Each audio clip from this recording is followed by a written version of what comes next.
I guess a question of waiting on people to get in here. Oh man, it's been a while since I did one of these, for sure. This is gonna be good. This is gonna be good. For those of you that are gonna end up watching this later, I hadn't done a live in a while, and I just decided I'm not gonna plan anything for it. I'm just gonna do a live, and if we have a discussion, if we have topics, great. Um, I know there's a million things to talk about in this community right now. I know we don't necessarily have to be opening product to do lives, so that's something that I'm trying to avoid doing. Um, Yo, what up, Oscar? What's going on? First one to the live. We've been live for 50 seconds, so that's awesome. Donnie, what's going on? We got two people popping in the live within 50 seconds. That's what's boosted. Yo, what's going on? That was fast. I'm still not seeing it. How are you guys doing tonight? How's everybody doing tonight? It's the first time I've done this in a while. It really isn't even been that long. I've rarely ever taken breaks from YouTube that were even significant. But I think I was doing this stuff so often, like every other night, every like 3 to 4 days, that I think people got really accustomed to it. And I get it now. Like, as you are in the game longer doing YouTube, it's very easy to burn out. And that's not my problem. My problem is more so just that I'm picking up so much work. But anyways, irrelevant.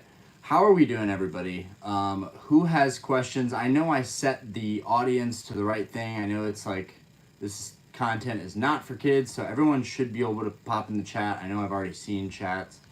Just getting to work. I hear you. I hear you. Graveyard shift. Well, does anybody have any questions? Are there any products you guys are looking at that you're interested in? Shadowless Jack. Yo! Shadowless Jack, how are we doing tonight? I am doing great. But yeah, if anybody has any questions, shoot. That's what this live is really for. It's to start open-ended discussions and maybe even create a routine of doing these weekly. And if we're just always having open-ended discussions, then pretty much there's no reason why we couldn't do this live every single week. Like, the pressures of planning stuff and like spending a bunch of money opening product, I don't feel like I can necessarily do that the way that I had planned to. But what I can do is I can give information, I can give my opinions. So you guys just shoot with any questions that you have, whatever products that you're looking at. Has anybody here already pre-ordered Paldea Evolved? What's the deal on that? I haven't pre-ordered it yet.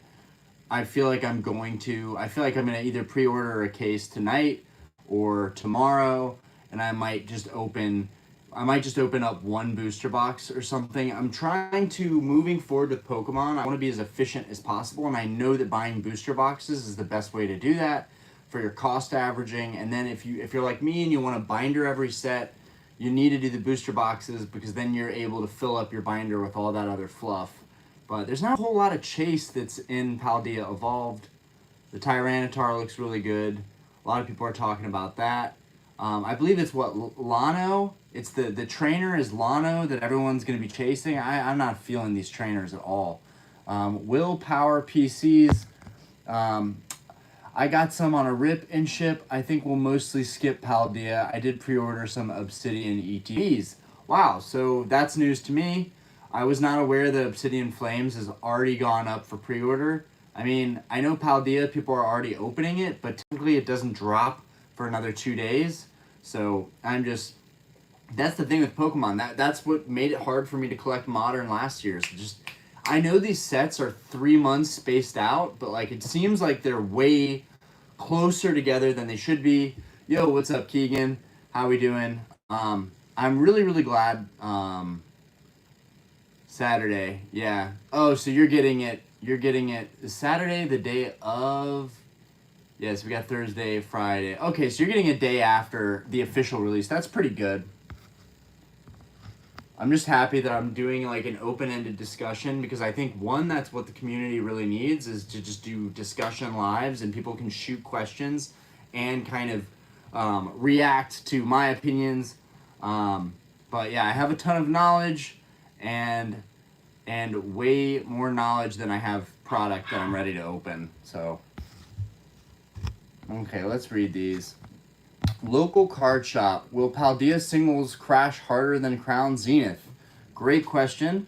No, yes, yes. Crown Zenith is a fantastic set. I don't care if there's plenty of it laying around. I still think people should be buying into Crown Zenith. I bought a metric crap load of Crown Zenith, so I think I'm really solid on Crown Zenith. I opened a lot of Crown Zenith. That was what I did a lot of lives for. I think Crown Zenith has to be the pinnacle of Sword and Shield. Yeah, there's Evolving Skies, but Crown Zenith is the best overall set, in my opinion. I just wish they had done a freaking booster box and not done it as a mini set. But I think Paldea Evolved is going to crash hard. A lot of people are sleeping on it. Nobody's really hyping it up. We're already all hype about Obsidian Flames and the Charizard that's in that, which is meh. But yeah, that's how I think that's going to go. At least that's what Pokemon Center told me. Okay, so you ordered it direct from Pokemon Center.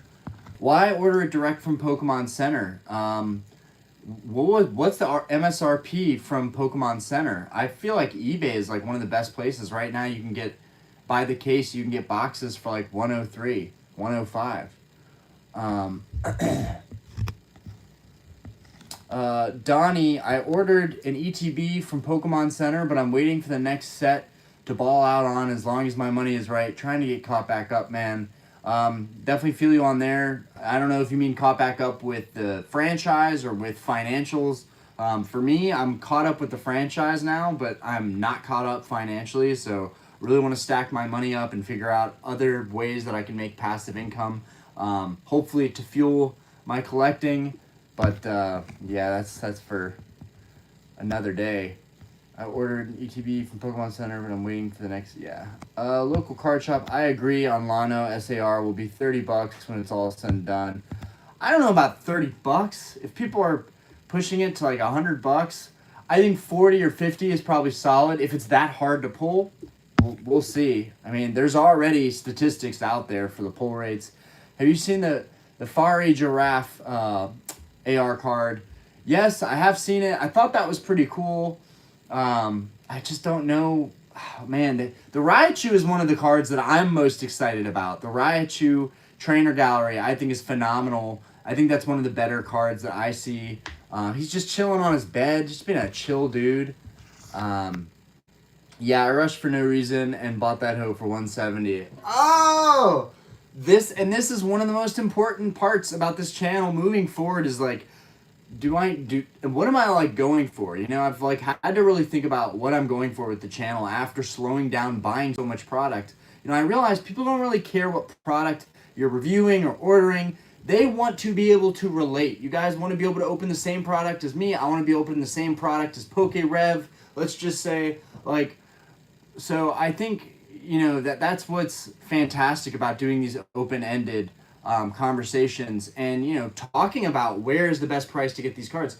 Yes, we know we can just easily get them from Pokemon Center. Maybe some of you even feel like a little sketched out about using eBay, but I'm telling you, I've been using eBay for years now. There are sellers that have tens of thousands of positive feedback, and they are selling cases of these, you know, sets for dirt cheap, really, really cheap. Paldea Evolved is actually cheaper than Scarlet Violet Base, I think, by a long shot, because there's less hype building up into this, you know, the Scarlet Violet era.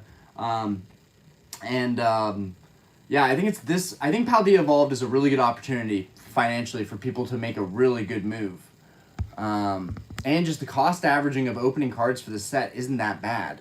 I feel like people have been saying it's the Rebel Clash. I feel like it's kind of like that too. But also Fusion Strike is a 6 set, and people slept on Fusion Strike, and that was $80 a box. I really think people need to realize for this new era, $100 a box is a really nice price. Unfortunately, that's, I guess, what we're having to pay. Yeah, Willpower PC's $80 card, in my opinion. Keegan, yeah, I saw the cases for $100 on eBay after I bought it. Well, not cases, but the booster boxes. The cases are like $613. something like that. But man, I'm the Obsidian Flames. Well, actually, let's take a step back. The Paldea Evolved, of the products that are coming out for Paldea Evolved, I think that the Paldea Evolved ETBs are awesome. I don't like the kind of artwork of the 3 new starters on there, but I think in 10, 20 years, having those 3 starters from this generation on an ETB would actually be pretty cool looking. But more importantly, the promo in the Paldea Evolved ETB, I think at some point, I'm not only going to want a case, but I'm going to want like a case or big box of those ETBs, because that Pikachu promo looks amazing, and I think it's super underrated right now. Obsidian Flames has an amazing ETB art. Scarlet Violet has done really good with their ETBs so far. The Scarlet Violet base with the Miradon and the Corydon, I haven't even opened an ETB for the Scarlet Violet base, but I really like those promos. And then the Pikachu promo from the Paldea Evolved ETB looks phenomenal. And then Obsidian Flames, of course, with the Charmander pushed up against the window. What do you guys think about these promos? I mean, are they off the charts really good? Also, the 3-pack blisters from Scarlet and Violet, I opened a bunch of those, and while the hits weren't all that great, it did have all of these Arcanine promos, and they're really beautiful. I dig that Charmander promo a lot, right? I mean, I'm really... It's not what I would typically go for. I like battle stance type alternate arts, but it is really cool to see these Pokemon kind of in the human world, you know, co-inhabiting with us. Also, real quick, before I forget, I do have some stuff popping up on eBay. I got this Meowth, what is that, number 13 e-reader promo. I got that guy, that's a holo, that's going up. I got this Diamond Pearl Chatot, that's going to be going up on the eBay. Well, that's already up. This Eevee Black Star, kind of a classic, that's going up on the eBay. I love the ETBs. They kind of became my thing. I'm only missing 2 from SNS. Nice. Yeah, I feel like the ETBs not only are a great little value, a great way to get into a sealed collection, but also they stack up really nicely. And because they take a decent amount of space, it's not like the booster boxes where, you know, you'd have to buy quite a lot of booster boxes to like make a cool display. But with the ETBs, it's really easy to space them out, especially like the UPCs. I know there's a Celebrations UPC behind me there, and there's a Charizard UPC there. They make fantastic displays. That Charizard UPC, that is a product that got super slept on this year. I don't know if anybody has the laptop handy. I don't know if anyone can tell me what these Charizard UPCs are selling for right now. They were just like sitting at 108 for the longest time. I'm very interested to know what those things are sitting at now. But yeah, it's this hobby's pretty incredible. Oh, and then I have all these Black Star promos that are going up in a lot together. But yeah, and that's about it that I have that I'm adding.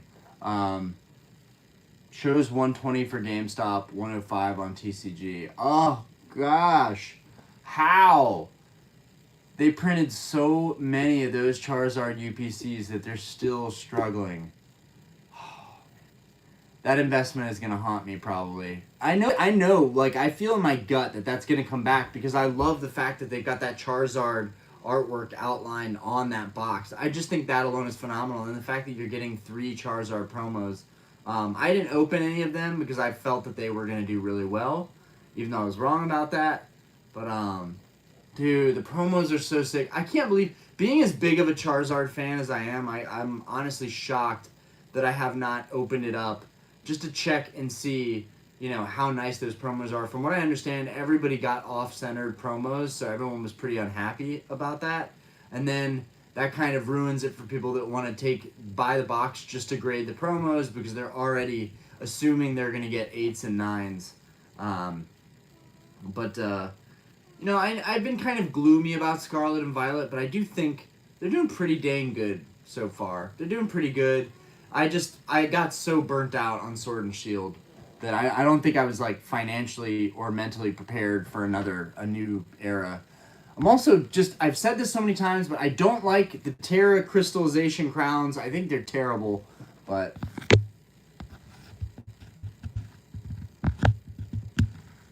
next gen art, that UPC looks like it's finding a bottom, in my opinion. Gonna be above or over MSRP by the time the new year rolls around.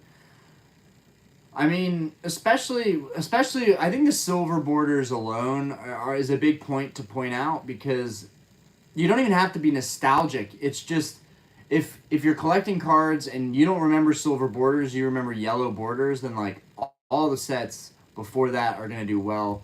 You know, that doesn't have as much to do with the Charizard UPC, but it is kind of becoming an outdated product. So I guess it's just because it's still on shelves. It's still available to order online from those big retailers. I remember going into GameStop, and after I bought a ton of Charizard UPCs, and then I just see them on the wall stacked up. So, but I think a lot of people have the same opinion that it's going to do really well. I remember after I bought mine, I saw another guy who was like, a smaller channel, but the guy was like, I bought a ton of Charizard UPCs because there was a ton of them on the shelf, and I'm taking a risk that this product is going to do well. And I feel like maybe he didn't, like me, he didn't do his due diligence, but I think eventually that one's going to work out. Anyways, Scarlet Violet is doing really good right now, I think, in the grand scheme of things. Paldea, with how much people are anticipating because of Obsidian Flames, Pokemon 151, I feel like people are like so geared up and hyping up these sets that are hitting the English sets. We're so hyped up and we're geared towards these English sets hitting the States, you know, so far down the road that nobody even really is worried about what's coming out now. For me, it's a struggle. You got to catch up, right? And you got to catch them all, right? And so I feel like I'm struggling I feel like it's going to be hard to buy sealed stuff, right? Keep something as an investment. Open stuff, but not get like addicted to just gambling and opening way too much product. But I also want to fill out a binder for like a master set. So I feel like I have no choice but to continue just opening product, because that's going to be the cheapest way to fill out the binders for the most part. And then you're just ordering singles here and there. But I just like filling out those binders like 75%. I don't know why, but it doesn't have to be a totally complete binder for me to be happy with it. I'm happy like just filling in the slots, you know, organizing everything. I don't know. That's part of the collecting that really makes me happy. Thoughts on 151? Calvin B cards and Zard UPCs are just worth it for the amount of packs there are in there at the moment. But who knows when the promos will go up in value. Just how I see it, though. No, you're completely right there. I remember calculating it when that came out. There was 16 packs, I believe. 16 packs, $5 a pack. You got your value in those packs right there. And you're paying a small premium on the Charizard promos, which we all know, I'm telling you right now, in 5 to 10 years, those promos are good. Those promos, you know, obviously the one shooting at Mewtwo is probably the best one, but those promos are good. The quality is good. They're not like trash promos, just with another Charizard thrown on there. Could they have just made one really special promo instead of, you know, throwing out so many promos, doing 3 promos?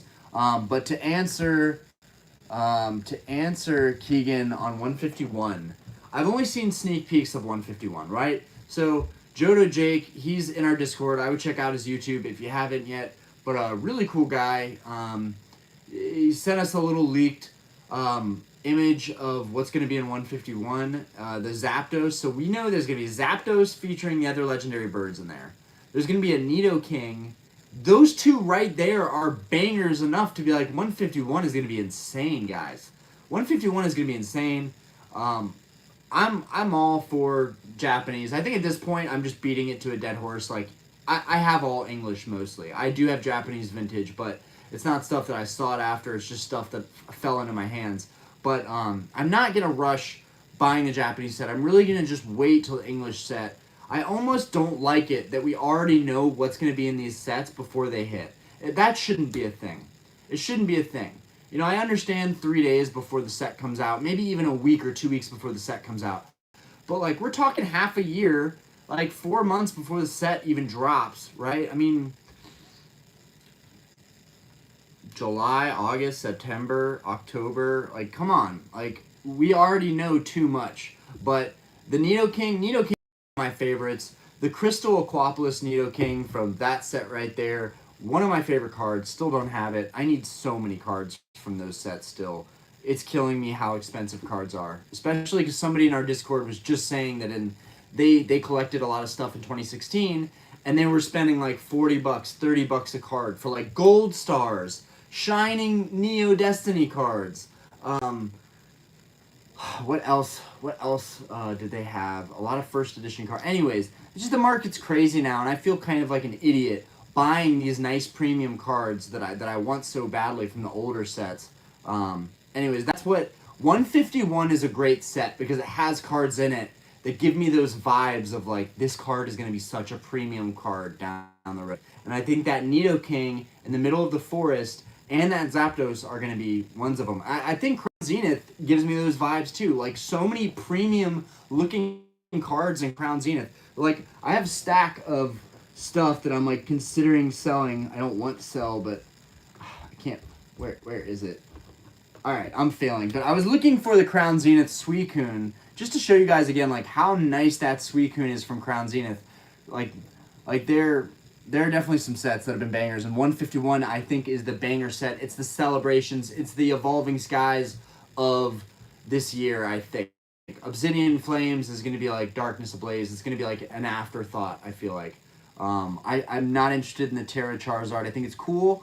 I don't know if 151 or Obsidian Flames is going to have the Gen 1 starter evolution line EXs, like the Charizard EX, the Blastoise EX, the Venusaur EX. But those EX cards are probably more interesting to me than the actual Terra card, despite the huge value differences.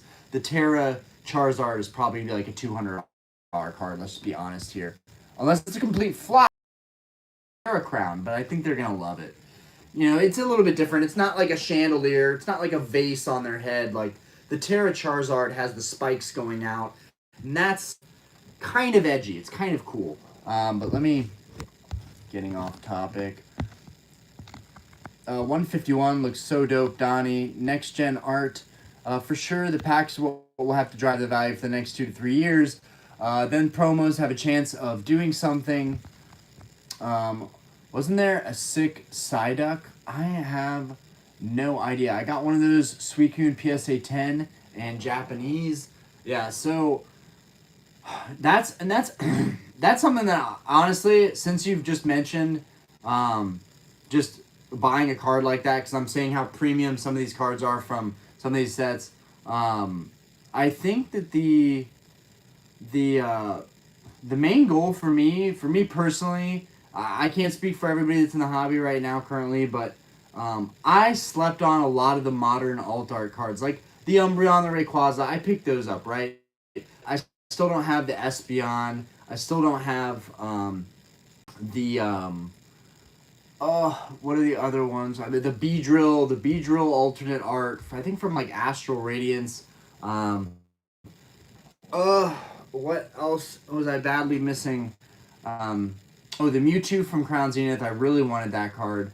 Like, there are cards that I really want to get now, and I think while the market could fluctuate, I think there's no better time than right now to be buying those high-end, nice modern cards that in a 9 or a 10 are going to do really, really well down the road. I think this is kind of like the comparison of like me being jealous of another collector who's been in the hobby longer and picked up stuff for 10%, 5% of what I'm paying for this stuff now. I'm paying like so much more now to build my collection than you would have to a couple years ago. I think that argument is the same with modern right now.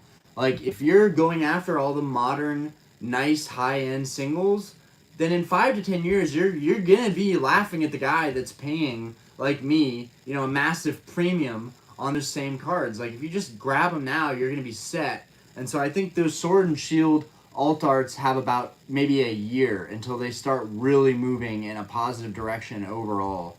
And then you know, that's comforting because I want to go after that stuff still before I go crazy in Violet. And so far in Scarlet and Violet, the only card that I really, the only two cards that I really want right now are the Scarlet Violet base, the alternate art Corydon, Meridon. Still really want those. But other than that, there's like not much that I can think of that I need to catch up on for this set. But Sword and Shield, there was so much that I wanted and still don't have. I really want that Espeon, the alternate art V Espeon, and the VMAX Espeon. And I don't even care about Leafeon or like Glaceon. I really don't care about them, or Sylveon. But I feel like you kind of have to get them if you're a big fan of the Eevee line in general. You have to just accept that these are the new forms, the new evolutions. I mean, they're not new. They're pretty old, but for me, I'm an old head, so... but anyway, any other questions? The products that you're looking at right now. Trying to remember what my next train of thought was. Eugene, Scarlet and Violet hasn't interested me much. Not in a rush to open anything, and I think that's blatantly honest. I think a lot of people feel that way.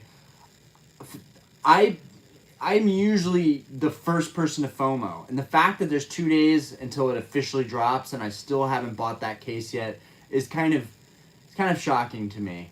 But I think we've got a lot of time. I think the printers are going brrr. I think we're gonna have plenty of time to catch up and grab those sets, especially while the era is still in the era. I think this first year we all have time to catch up and grab whatever we want later on down the line.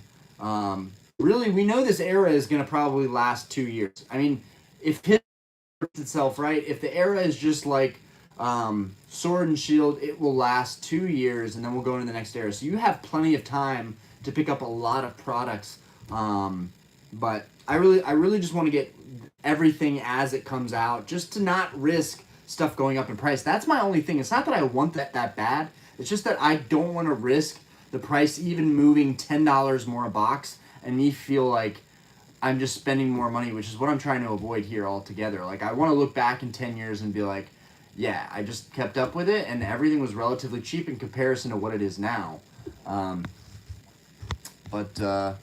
Chaos Emperor, yo dude, it's JD1 from the Discord. Yo, what up, Chaos? I was just talking about how I don't want to be in a position where I meet somebody and they've collected cards at a fraction of what I'm paying today, and you're a perfect example of that. I was just kind of talking about how I don't want to look back in 5-10 years and pay for some of these alt arts from like Sword and Shield that I don't have yet, like the Espeon VMAX. I still need the Umbreon V alt art too. I want to get those cards crossed off ASAP because I do think right now we're in the bottom line for those prices. I don't see those cards coming down too much more just because Sword and Shield was a big deal. Also, just that set in general was a big deal because of COVID and the pandemic. The pandemic alone is what probably made Evolving Skies so epic because people were stuck in their houses. They were watching streamers. They were watching people open Pokemon cards. It got them hyped up. Evolving, Sword and Shield, I think was a good era, even if it wasn't in COVID. But it was the perfect storm. And I'm just kind of telling people my opinion that, like, if you're on the fence about buying modern singles that are nice, that are chase cards, that you think are going to go down in price, I wouldn't wait too long. If you're buying raw cards, I would definitely not wait because people are going to mess up those cards. Right now is your best chance to buy raw cards that are chase cards that are actually in good shape.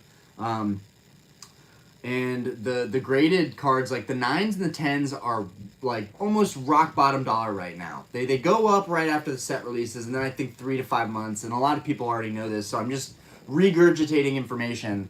Let me read the rest of these. Next Gen Art, Hidden Fates. I missed out on Hidden Fates entirely. I literally can't give you anything on Hidden Fates. I missed out on that set entirely. I dropped the ball on that set. It is what it is. And I had plans. Actually, that's not true. I bought all of the Hidden Fates tins. I bought one of each Hidden Fates tin. So that's what I ended up doing to just keep it as a sealed collector item. I have a bunch of stuff in my garage, but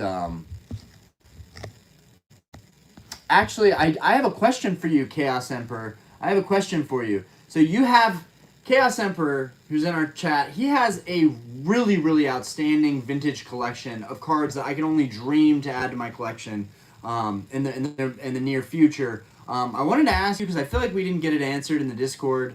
What are you feeling about all these modern cards? Have you been keeping up with the modern sets? Are you buying Evolving Skies? Are you buying Paldea Evolved? Like, what is your deal? Because as a vintage collector, I think it's more relatable to me, and I want to hear another kind of more vintage collector's standpoint on that. If you'll tune in. If you could open any booster box of any set, what would it be? Keegan, fantastic question. That's why I love this open-ended discussion. That's an amazing question, though. And that's extremely tough to answer. Legendary Collection has all of those reverse hollows. With the Firecracker hollow, that thing is insane. Base set first edition, that's like the OG epic set. But I want to say either Skyridge or Aquapolis probably. I mean, I feel like such a derp because like I know value-wise, but if value wasn't a thing, right? If first edition base, and I love first edition base, I've completed first edition base. I don't want to rip on the OG of OGs, but I think Skyridge or Legendary Collection. Legendary Collection just has so many good reprints thrown in there. But Skyridge, I don't know. Legendary Collection actually might be the move. I think I'm trying to think. And then there's the Gold Star era too. What is the set that the Gold Star Pikachu comes out of? Because it might be that set that I would want to open more than anything. That Gold Star Pikachu is so epic to me, and if you've been keeping up with Gold Star Pikachu, he's doing very well.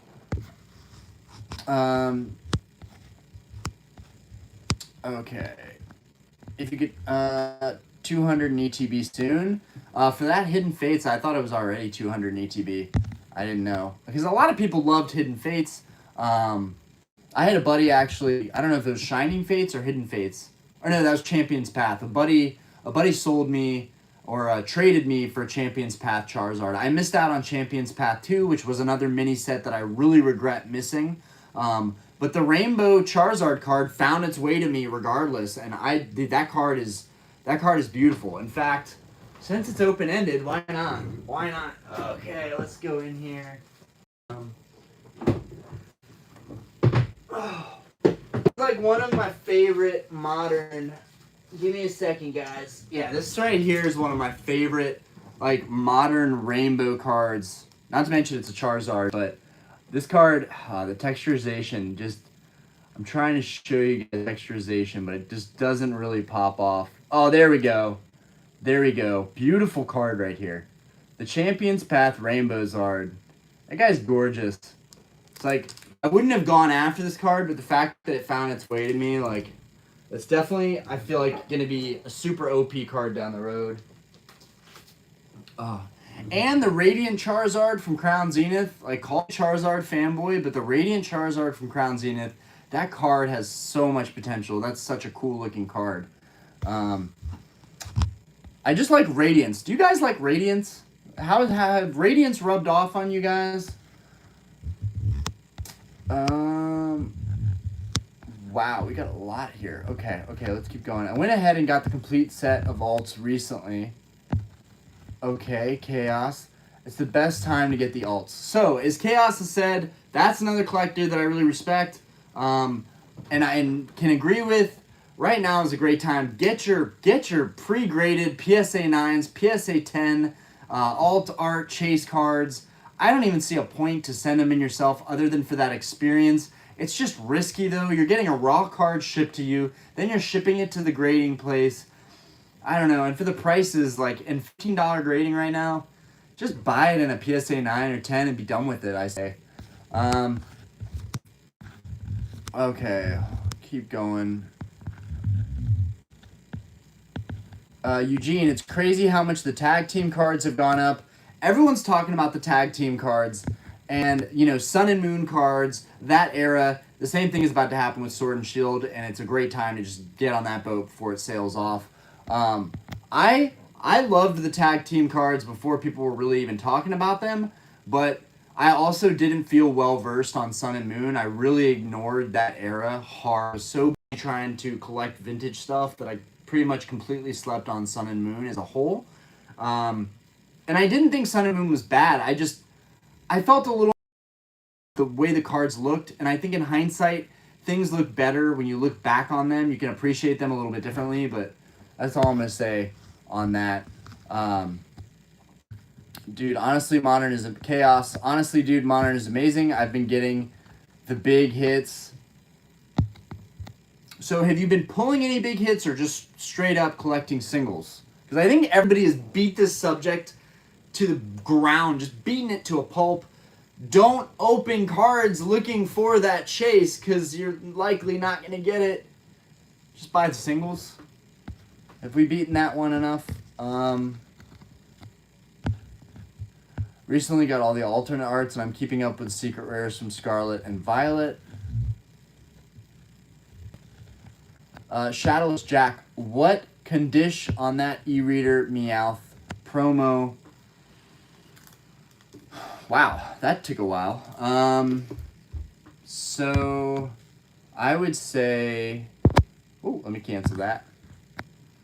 I would say, I mean, it's super clean, but I would just, I'm very, I feel safe with saying LP. Because near mint, like, people are going to nitpick everything if you sell cards as near mint. They're going to nitpick everything. It's a really nice card. Edgeware, cornerware, but very light. I'm pretty transparent in all my listings, like, because no matter what, if you have a functioning eyeball, you're going to find every imperfection with a card that you receive, so you might as well list it and say, it has dings here, it has an indentation here, it has a small crease here. All my listings most likely are going to have those until I get into my nicer, more flawless stuff. And this Meowth does have a hairline right, you can barely even see it, but there's a hairline right there. Anyways, I gotta catch up, guys. Hold on. Chaos Sword and Shield is probably the first time since Ruby Sapphires where Modern was actually good. I have to agree with that because I'm from the Ruby Sapphire era, but I hate, like, Black and White was pretty cool too. Black and White was pretty cool. That's a pretty good era too. God, I missed out on so much.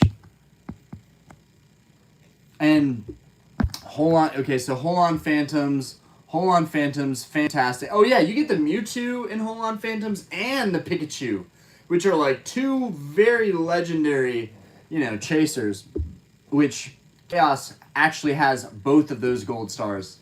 I'm so jealous. Dude, I'm watching a PSA 9 gold star Pikachu right now. It's like 2200. Like, I cannot catch up with this hobby. Keegan, I just got a 9.5 gold star Umbreon. Get out of here, Keegan. A 9.5? A 9.5? A Celebrations gold star? Or are you talking about the OG gold star Umbreon? You're crazy. It's like what, in a 10, 5K? Is it 5K in a 10 or 10K in a 10? I don't even know. Dude, the amount of knowledge you have to have in your head to be like a true Pokemon collector. There's so much to know about all these sets and the history in the past. Gold Star Picket is off the chain. Yeah, for sure. Next Gen Art, Hidden Fates has been languishing in the 140, 165 range for a year since everything came down. A lot of them out there between 160, 200 on eBay though, so I think it's going to be some time before it moves. Chaos, all the Radiants are amazing, and I recommend any collector pick them up. I went hard on 2017 Shinings, a bit of both. I opened packs for fun, but mostly just singles. That's smart. That's the way. I just think everybody really wants to be able to pull that card themselves and not get something that's secondhand. I think that's the issue with most people is that we're thinking of it as secondhand, but a Pokemon card is usually put in a sleeve, protected. It's usually not like buying a used car where like the seat has the throw up from that one time that person got really drunk with their friends and their one friend just couldn't hold it in. Anyways.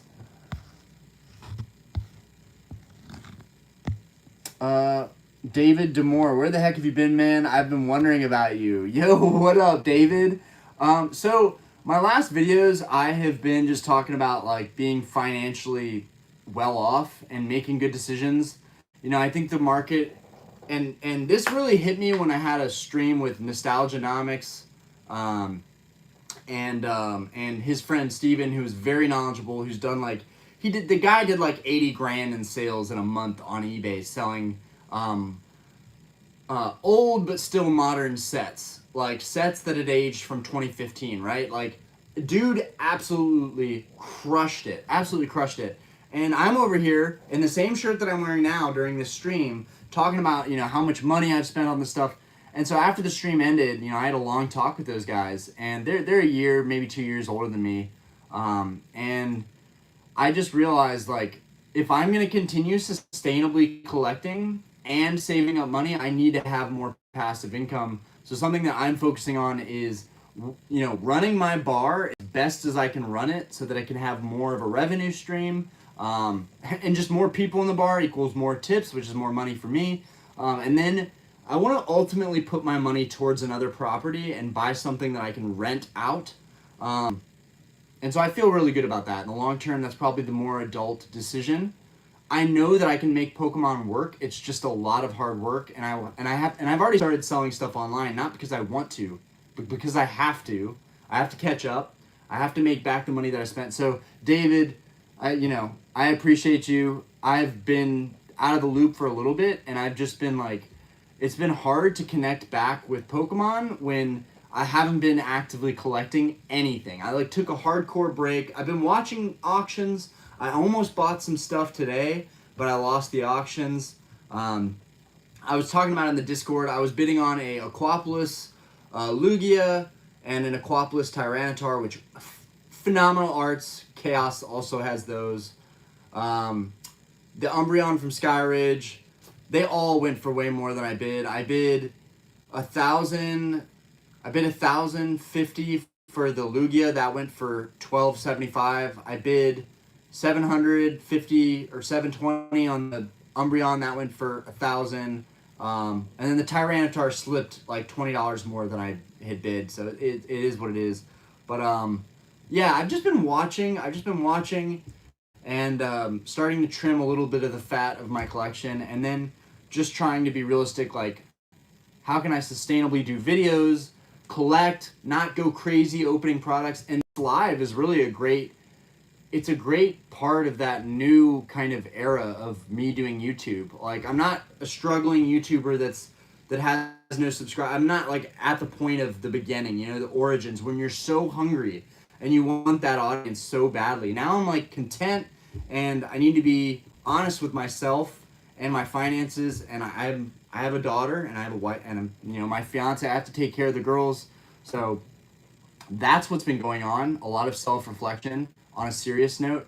On another note, now I'm in a fantastic position. I have no debt. I'm crushing it. I'm like ready to go. I'm more worried that if I start opening product again on the channel, like that's gonna be a trigger or something, and I'm just gonna go crazy. But I have you guys, to tell me, Orion, you're opening too much, you're doing too much. So I've really built a nice little community here, and that's why we did this live as an open-ended discussion, answering like chats and stuff like that, because it's so different than what I've typically gone after, and I can do this every single week, no doubt about it. This is a very easy thing to stay on track with moving forward. I almost invited some people to do this live with me, but I wanted to stay on track with everything. Thanks, brother. Nah, celebrations ain't that rich yet. I think it's like 20K and a 10. Whoa. David, how's the wife and the kid? Well, they appear. Kiddo got put down. That's why when I started the live was when Aspen went to sleep. I don't know if Diana's going to pop in here. She's playing Sims right now. She knows that you guys love to see her pop in.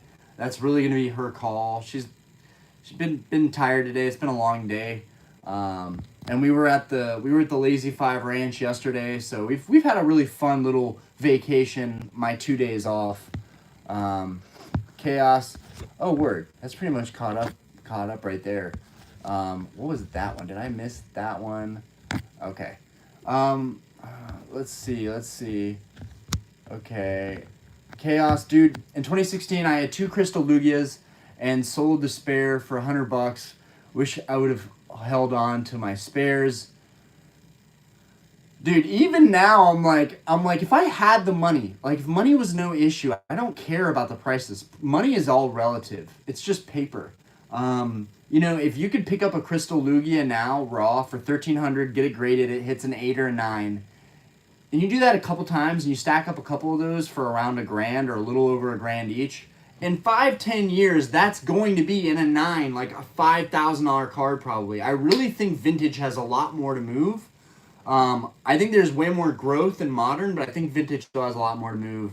And that's why I'm still like hardcore about collecting. That's why I know that despite the prices being ridiculous, I still plan on checking all these cards off my list because I know one day they're going to keep tracing up in value. So it's all relative, right? And we've had inflation. The cost of living has gone up insanely. Like everything, it's just nuts. Real estate, cars, Pokemon cards, it's all groceries, gas, it's all gone up.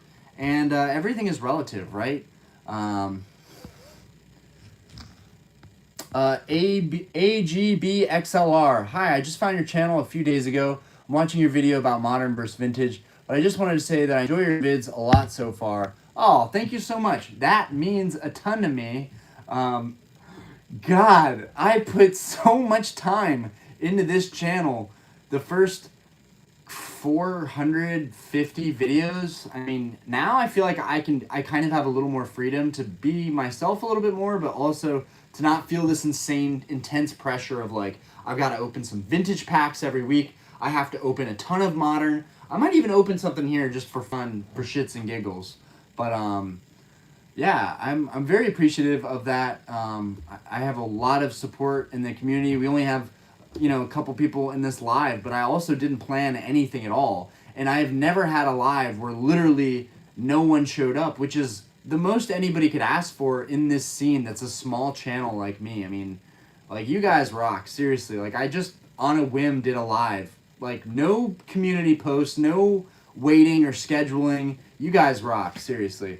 I'm very lucky. And like, I can't imagine someone who collects and doesn't have an outlet. They don't talk to anybody about their collection at all. Like, I couldn't stand it. That's why I started the YouTube, was like, my fiance, like Diana, was just like, all you're thinking about right now is Pokemon. Like, you need an outlet. You need a community. And I thought maybe if I went to the game nights or if I went to conventions, and I realized all that stuff wasn't immediately available, but YouTube was.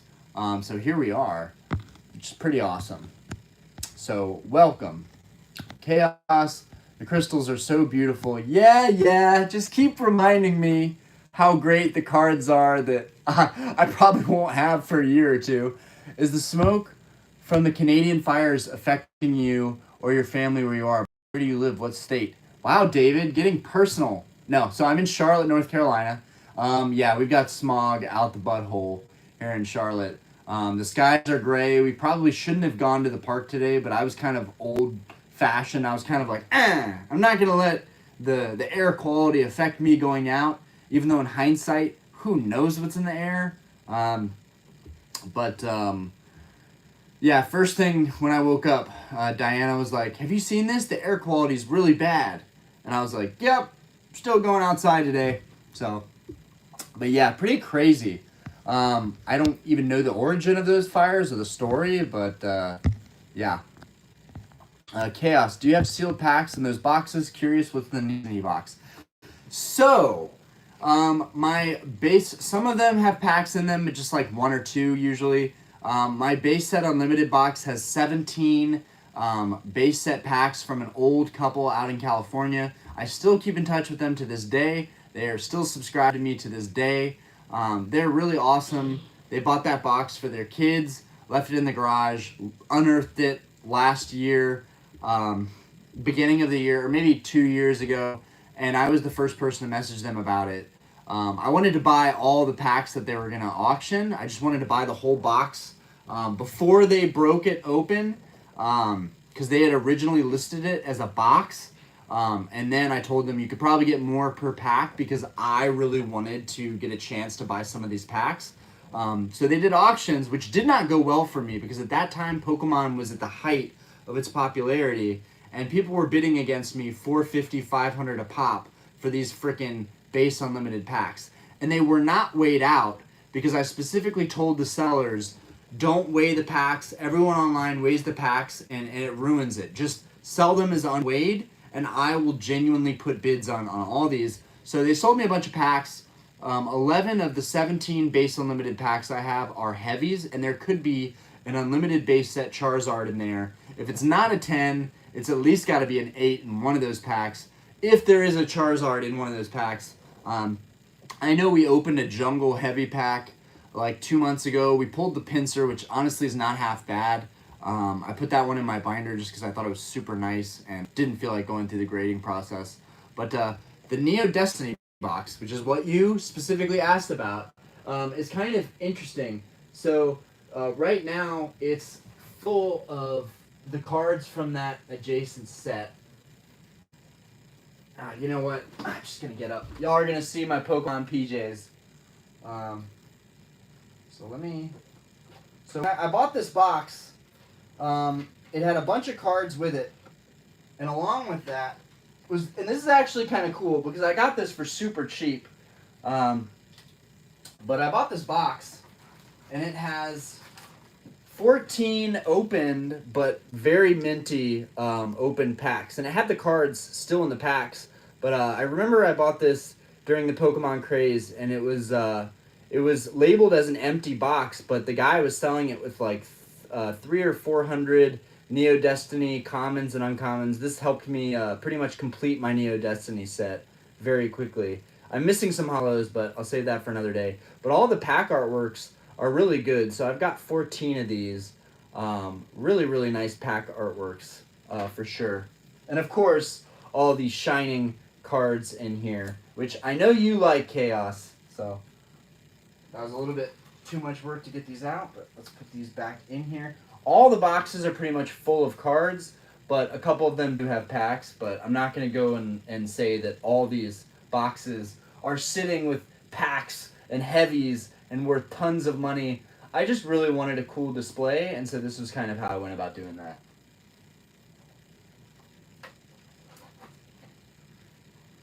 I about lost my mind buying some of these boxes. Just looking at what people wanted for these empty booster boxes was nuts to me. I thought like, oh, this will be cool. It'll be cheap to put together. And like these boxes especially, that Skyridge box was $400. I hate myself that I even bought that for $400, but I wanted to complete the visual display so badly. I need an Emerald box, which there's one right now on eBay, but I wish it was a little bit cleaner. I need a Dragon, EX Dragon box. What else am I missing? I don't feel like I'm missing other than those two boxes. So I'm missing 3 boxes still. Yeah, I think those are the only ones I'm missing. So I'm missing 3 boxes out of all of the boxes up to 2003. But yeah, those cost an arm and a leg. It's nuts. Okay. AGB. Yeah, it's tough. I have a lot of friends that are into the franchise, but literally none of my friends collect any of the cards at all. Wait, so you have friends? That's odd. So you have friends in the franchise, but they don't collect the cards at all. Like, do they work in Pokemon or something, or they think Pokemon's cool, but they don't really collect it? Pokemon's expensive to collect. Let's be real. Even modern Pokemon, it's not like you're buying packs for $3 and pulling a banger card every 3 or 4 packs. You're opening a booster box and pulling 1 secret rare. Like, Pokemon it's tough to keep up with, and I feel like you have to come into the hobby and you have to fail really hard first. That was my experience. I screwed up. I overpaid for stuff. I didn't know what I was doing. And I went to every retail spot and just bought packs off the hangers, even though in reality it would have been smarter if I was buying booster boxes from like larger sellers online. But like, it's hard to keep up with this hobby. So I can understand that and why people might not, I don't know how old you are, but I'm 28, so I can afford to buy and open Pokemon cards. But honestly, if I was coming out of college um, or in high school or something like that, I didn't have any money at that time, so there's no way I would have been opening any product. I don't know. I know my viewers are mostly around my age, but I'm sure there's some people that are much younger than me that are probably following this channel. Bro, I live in Wilmington. Shadowless Jack, how are there any Pokemon gatherings in Wilmington? How's the scene in Wilmington? Hope to see you at Collecticon. I am going to Collecticon this year. I am getting to Collecticon this year. I'm making the schedule now at the bar.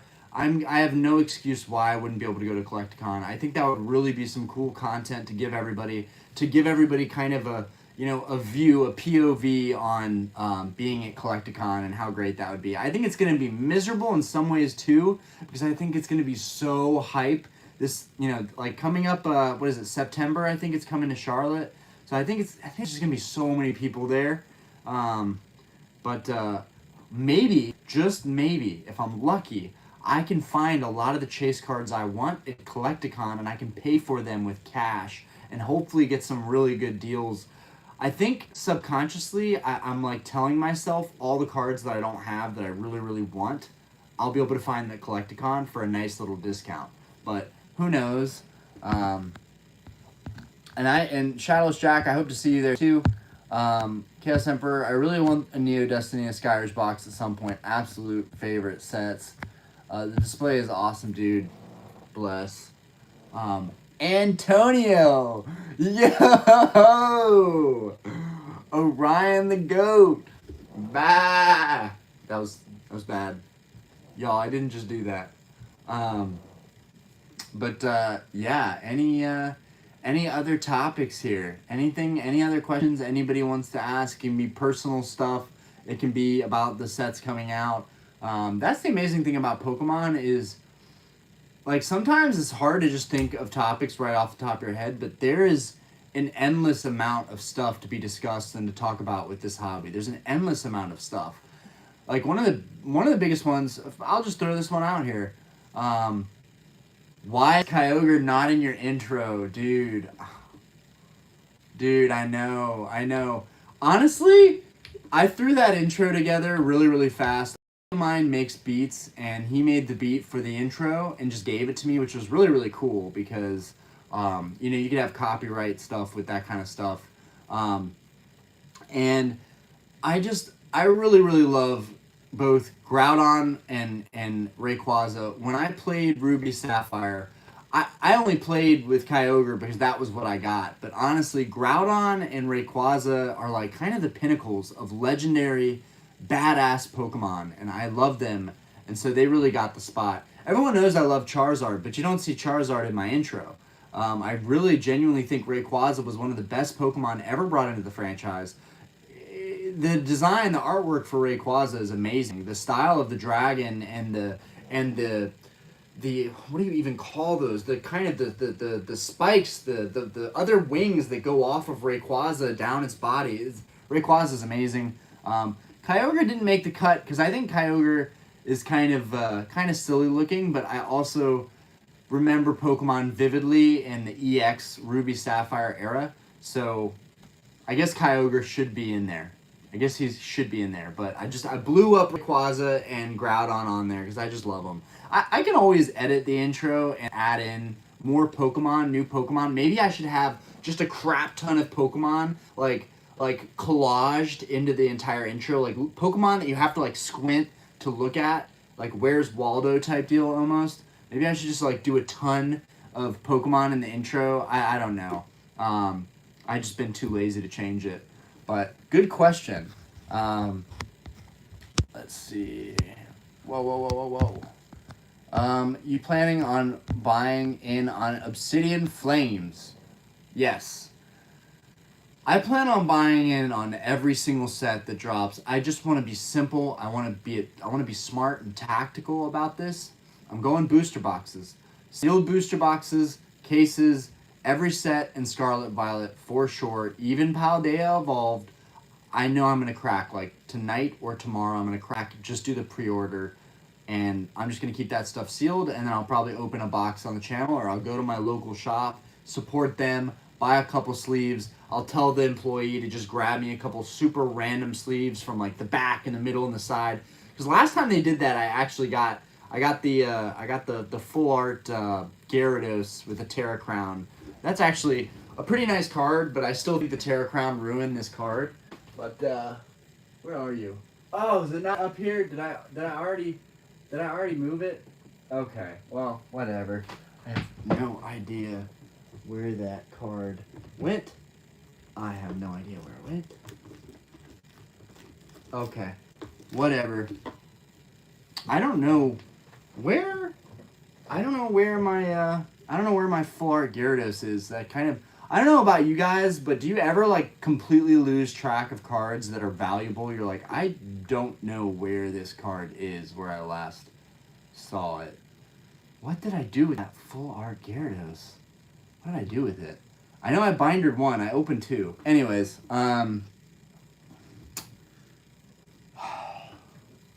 this is so weird. Actually, I know where it is. It's got to be in one of the briefcases. Got to be in one of the briefcases. All right, word. So here it is. Yeah, so this guy, I asked the employee for some random packs and actually got lucky. I still hate the crown on his head, but beautiful card. My buddy pulled this one and was nice enough to trade me for it. Really did a solid on that. But he's the reason that I have this Gardevoir. That was really, really nice of him to hook this up. I know he didn't care much about this card, but I personally think this card is amazing. This artwork is amazing, and I'm really, really happy that he pulled it on the channel live, and I ending up being able to keep it. Okay, let's see these next.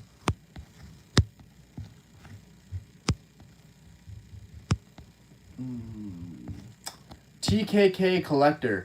You were right about people needing to fail a bit when they enter the hobby. That was my experience, so I think that people do need to go through trial and error, but like now that I've gone through the flames and put myself at times in significant debt, I'm now at a point where like I know what I want. I'm not in any rush. I have no debt. I have money stacking up. Like I feel really, really good right now about where I'm at in the hobby, but I do think people need to trial and error. And then also, how do you know what to look for if you haven't looked for it and failed already, right? Like, I've lost so many auctions. I've had people decline offers so many times that, like, I know what I should be paying for a lot of those cards because I have already invested so much money and time. It's hard to be connected and have a pulse on the hobby without being a part of it for a decent period of time. I still think another piece of advice that's great, even if you don't have trial and error, is just to watch the market all the time. But again, you have to know what to look for too, watching the market. But I feel like if you just go through each set, hollows, like the chase cards through each set, and you just look at the sold listings, that's like solid due diligence right there. Even though sometimes the sold listings still aren't accurate because they're only current. Let's see. Okay. Shadows Jack. Did you see Dubsy bought the one and only Pick a Snap card? Dude, I watched that video. That video was put together so beautifully. That was a really, really cool little video. I'm a little bit shocked that the Japanese shop that sold them that card was like, there was no security. It was just one person there. The fact that they even let them put them on a pallet and do this with it is kind of weird to me. Like a card of that value, $270,000. You are not letting anybody touch that in a way that they could actually move with it. You know, like I would have had that in a glass display. You're not like, you can't touch the card, you know? It's so amazing. Like, and then like, that's making moves right here. Like, this dude is already making a killing on YouTube. He didn't need to go and buy the most valuable cards, but it's really like that's what this hobby does to you. It makes you competitive. It makes you want to be the best. It really, Ash Ketchum's motto, you gotta catch them all. I just stuttered so hard. Or Pokemon motto, you gotta catch them all. I mean, that really is what it comes to. I'm ashamed to say in some ways that I'm a 28-year-old man and still feel that I need to catch them all and have them all. But that's what a lot of these, big name collectors that have been in the hobby a while and really created a following for themselves, they've entered the upper echelon of collecting, and I'm happy for him, for sure. I don't watch Unlisted Leaf, but how can you not know about these people? I mean, they're everywhere in the Pokemon community. You hear about them even if you're not looking for it. So, it's crazy. Poke fame. It's crazy. Let's see. Insane. Pro Retro X posted a video on here of the whole acquisition. Pretty incredible. Yeah, that was dope. TKK Collector. Pack breaks killed me. They were great, but went too hard. Absolutely. And, I feel like once you have savings and you have, a good safety net buffer, and you know what your income is, you're like, okay, if I spend $600 on a case and I break 6 booster boxes over the course of the month, each week I break a box, I open 36 packs a week, that is not going to kill me. I'll be fine. But when you're buying vintage and you're buying packs from retail locations and you've ordered that case that's coming to you and, you stumbled into the gas station and bought some overpriced packs, and you saw the ETB online for auction, so you bought that too. You spend so much money just on one set that you don't. It's so hard for me to not overspend.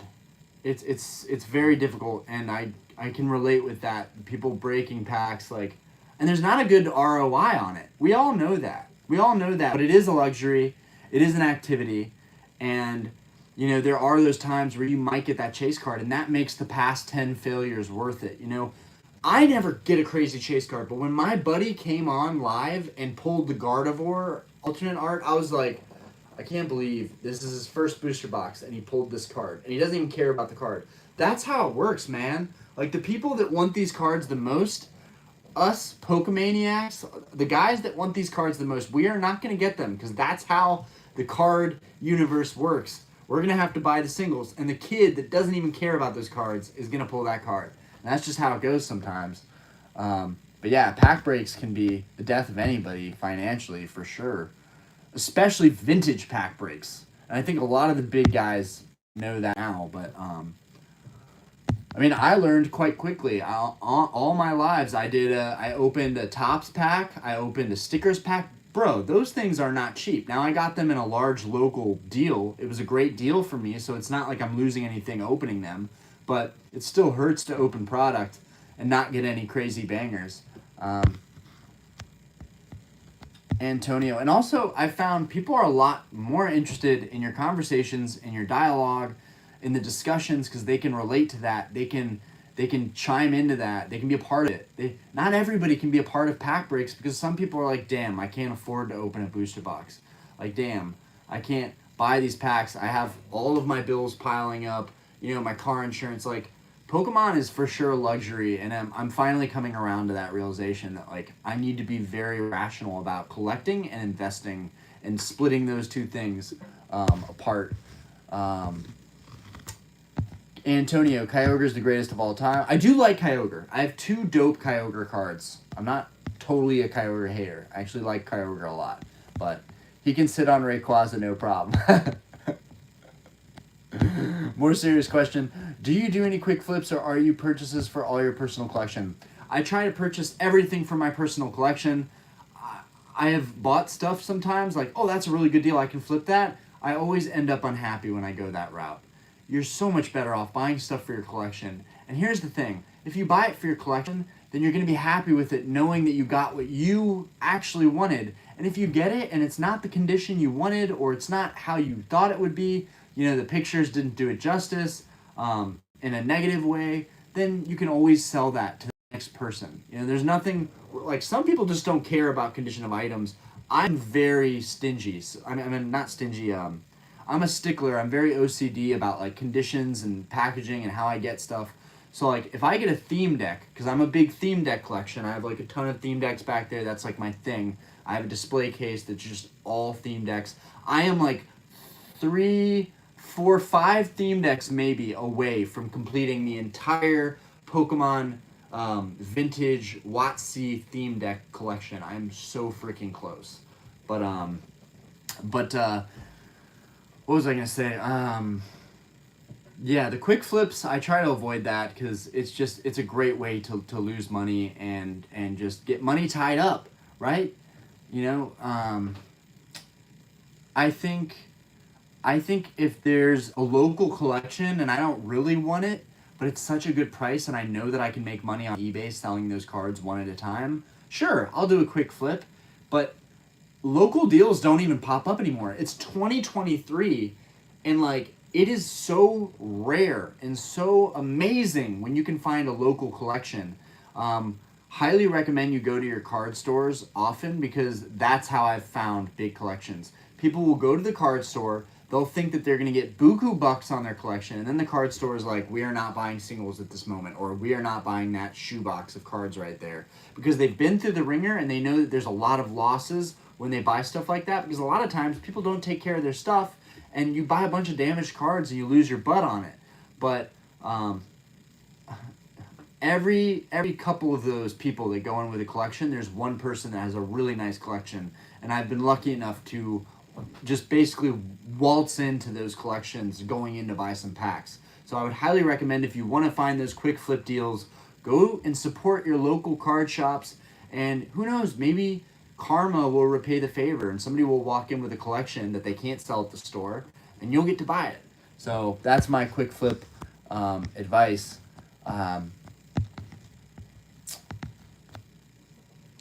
But really, you should be thinking about investing if you want it to be sustainable and not like building a personal collection. I am so OCD and ADD. I just had it in my head, the idea that like I have to have all this stuff and then I'll try and make money doing it. But first I want to have it how I want it. And I did that, and I don't regret it too much, but definitely could have been more strategic.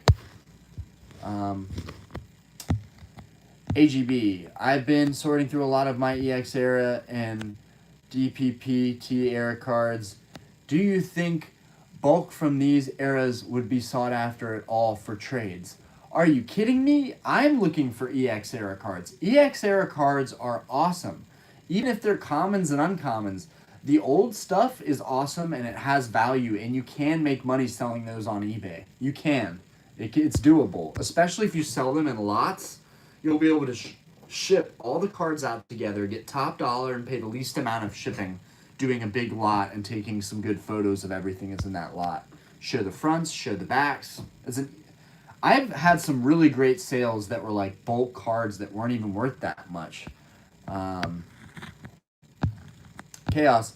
I think people are really sleeping on Scarlet and Violet. It's honestly off to a great start compared to previous generations. I agree, mostly to the point of the pull rates are great. You get a guaranteed holo. If I'm on this and not losing my mind, you get a guaranteed holo every pack. This means that holos will be abysmally destroyed value-wise, but it also means that you don't totally strike out on opening packs. Like tonight, if I decide to open one of my Evolving Skies packs that's on a hanger display, I might get nothing, and that's totally normal for that era, and that sucks. And the artworks are great. They are coming correct with the artworks. Are all the Pokemon in these sets great? No. Paldea Evolved has a lot of lacking Pokemon that it's lacking a lot of cool Pokemon that I would like to get into. Really, the Magikarp artwork, the Tyranitar, the Heracross, there's just a couple in Paldea, and it's hard to like justify buying a set for 5 cards that aren't even like, I have to have this. I don't feel that way about any of them. So that's also, we're talking about single sets here. In the grand scheme, I do agree. Scarlet Violet era, it's going to be good. It's going to be good stuff.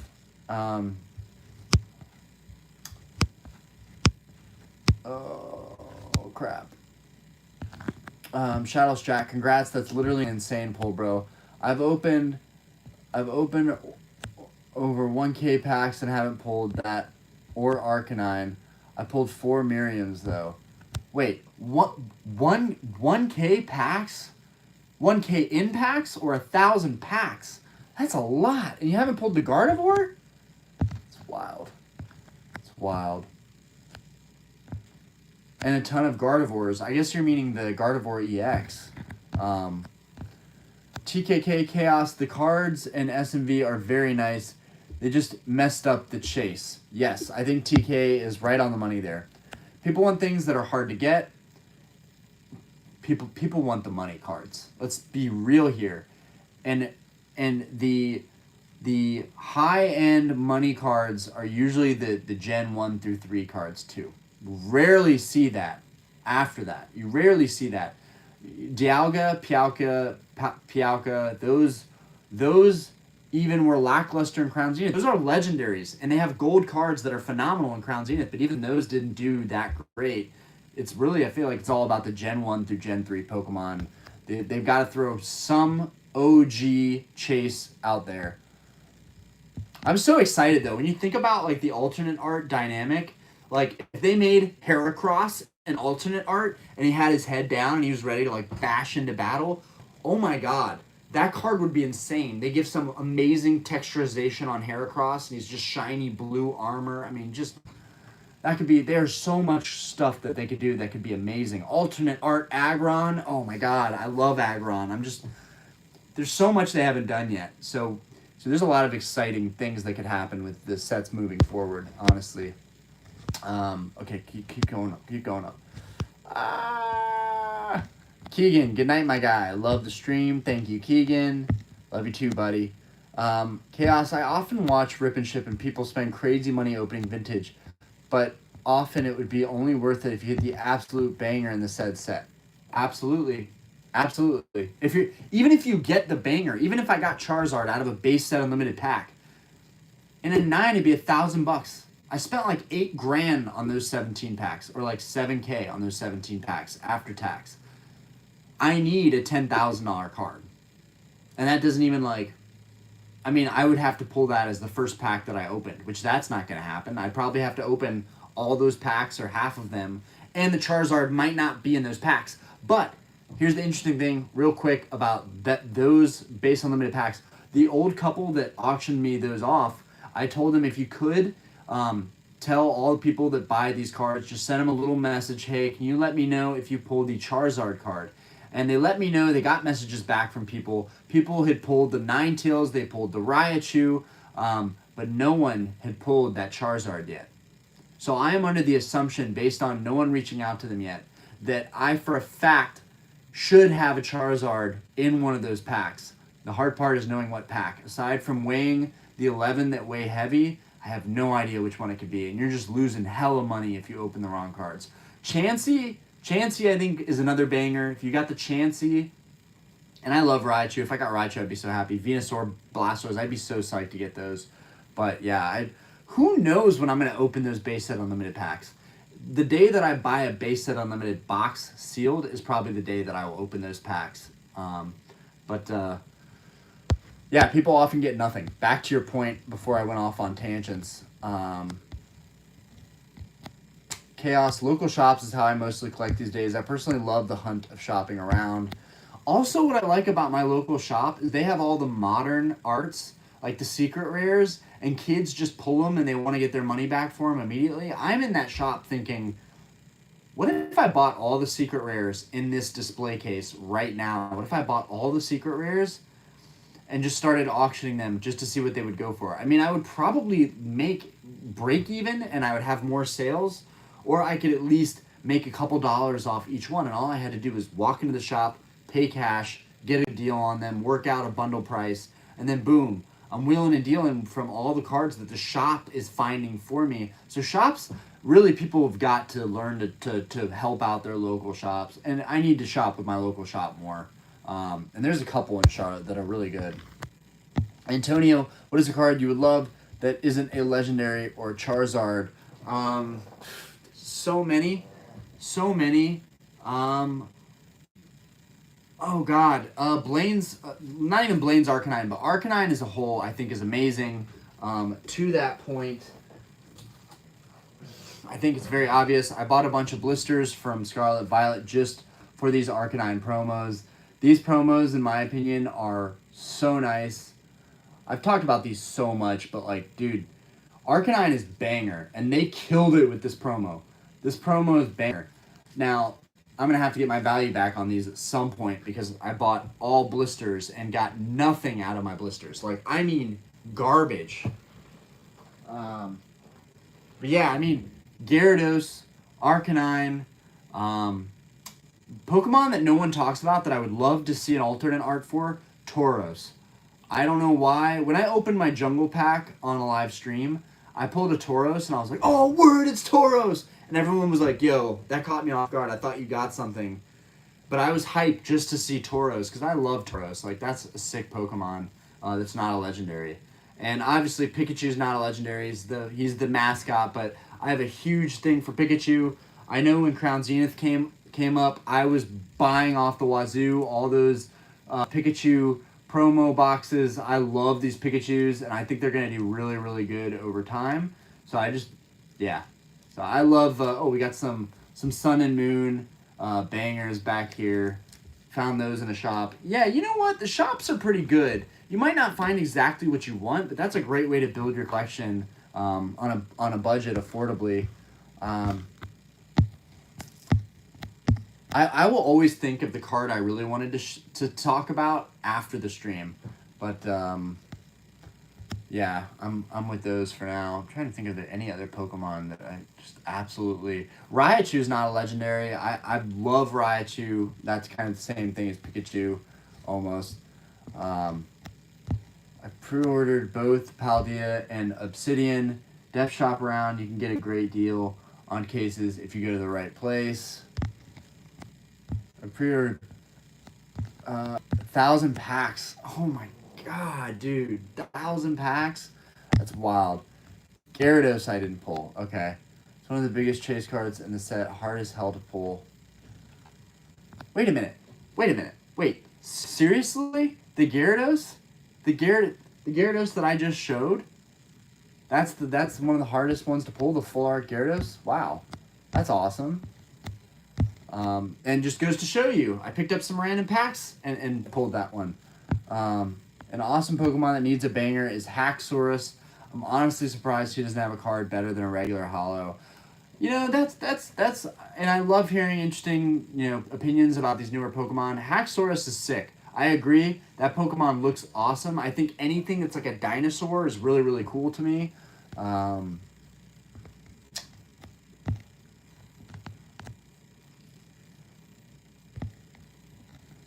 Make her Squirtle. Long time no see. How you been, brother? Yo! Yeah, I wouldn't say I fell off for a bit. I just decided to be more responsible with my money and how I spent my time. And so that happened. And I realized, dude, people clearly like your channel and like you as a person. We're almost at 2K subs right now. I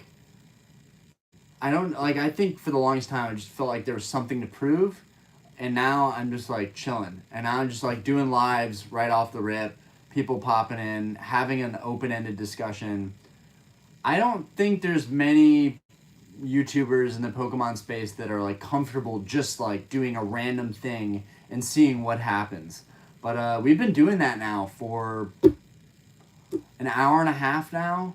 Yeah, an hour and a half basically. We've just been talking about random topics, stuff with the hobby, different products. And I think every time we do this, if we continue this and keep doing these, they will get more popular. It's all about consistency. So I'm just going to start doing live hangouts, chill sessions. Maybe I open some product, maybe I don't. But people aren't there for that. They're there to have discussions and people to make really good topics to bring up.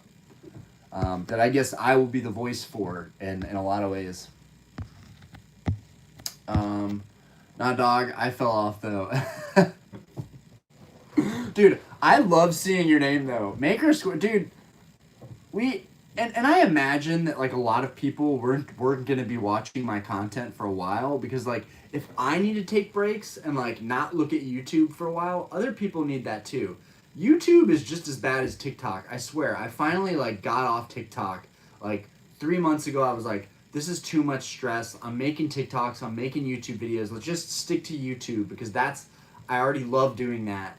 And like I feel like it's just like TikTok. Sometimes I get on YouTube and I just get like sucked into watching a bunch of people's content, and then I don't get anything done that I wanted to get done. That's what happens. That's what happens most of the time. But it's good to see you back. And you know, for a while, I was waiting on my mom to get a kidney, and so I really thought like my mom was gonna get really, really bad. She's on dialysis now, but she has like a tube coming out of her stomach, and they can like change her fluids and like give her vitamins and things that she needs for her function.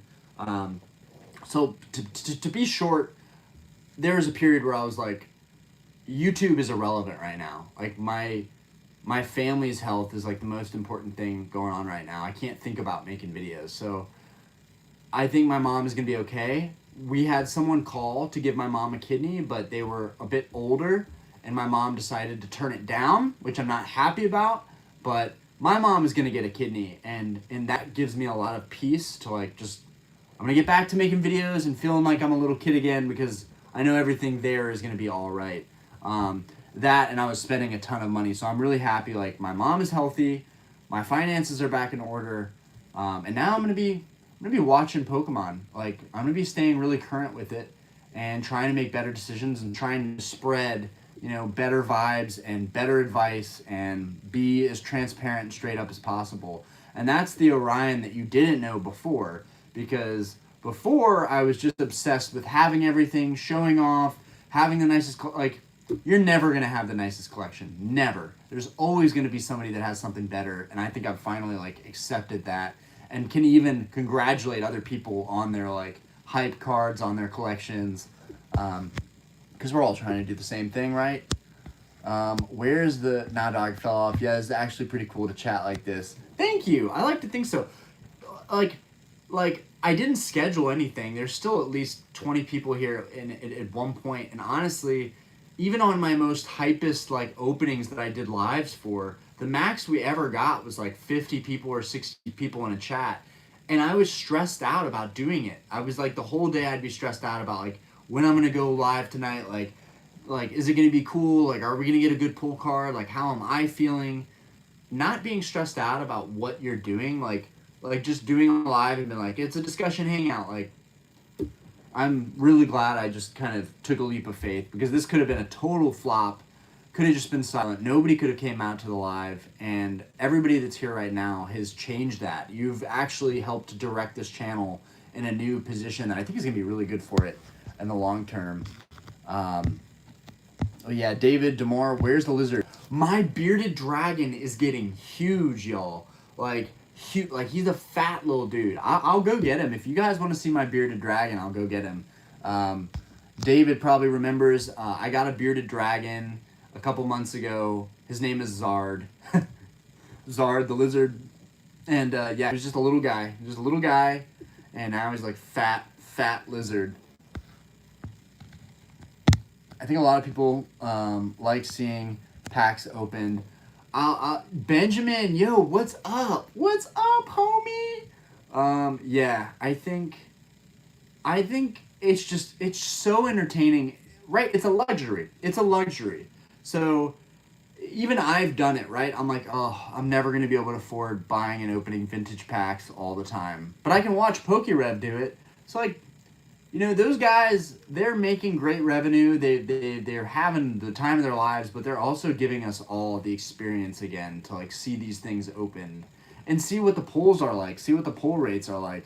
And the old sets, it seems like if you just buy a box or 2 boxes of the older sets, you get everything, which, considering the price of them now, I wish that you only had to buy 1 box of any older set to pull all the cards out of it, but that's not realistic. I know for the gold stars, you probably need like 3 Holon Phantoms boxes to get the Mewtwo and the Pikachu. I don't know if those were guaranteed in there.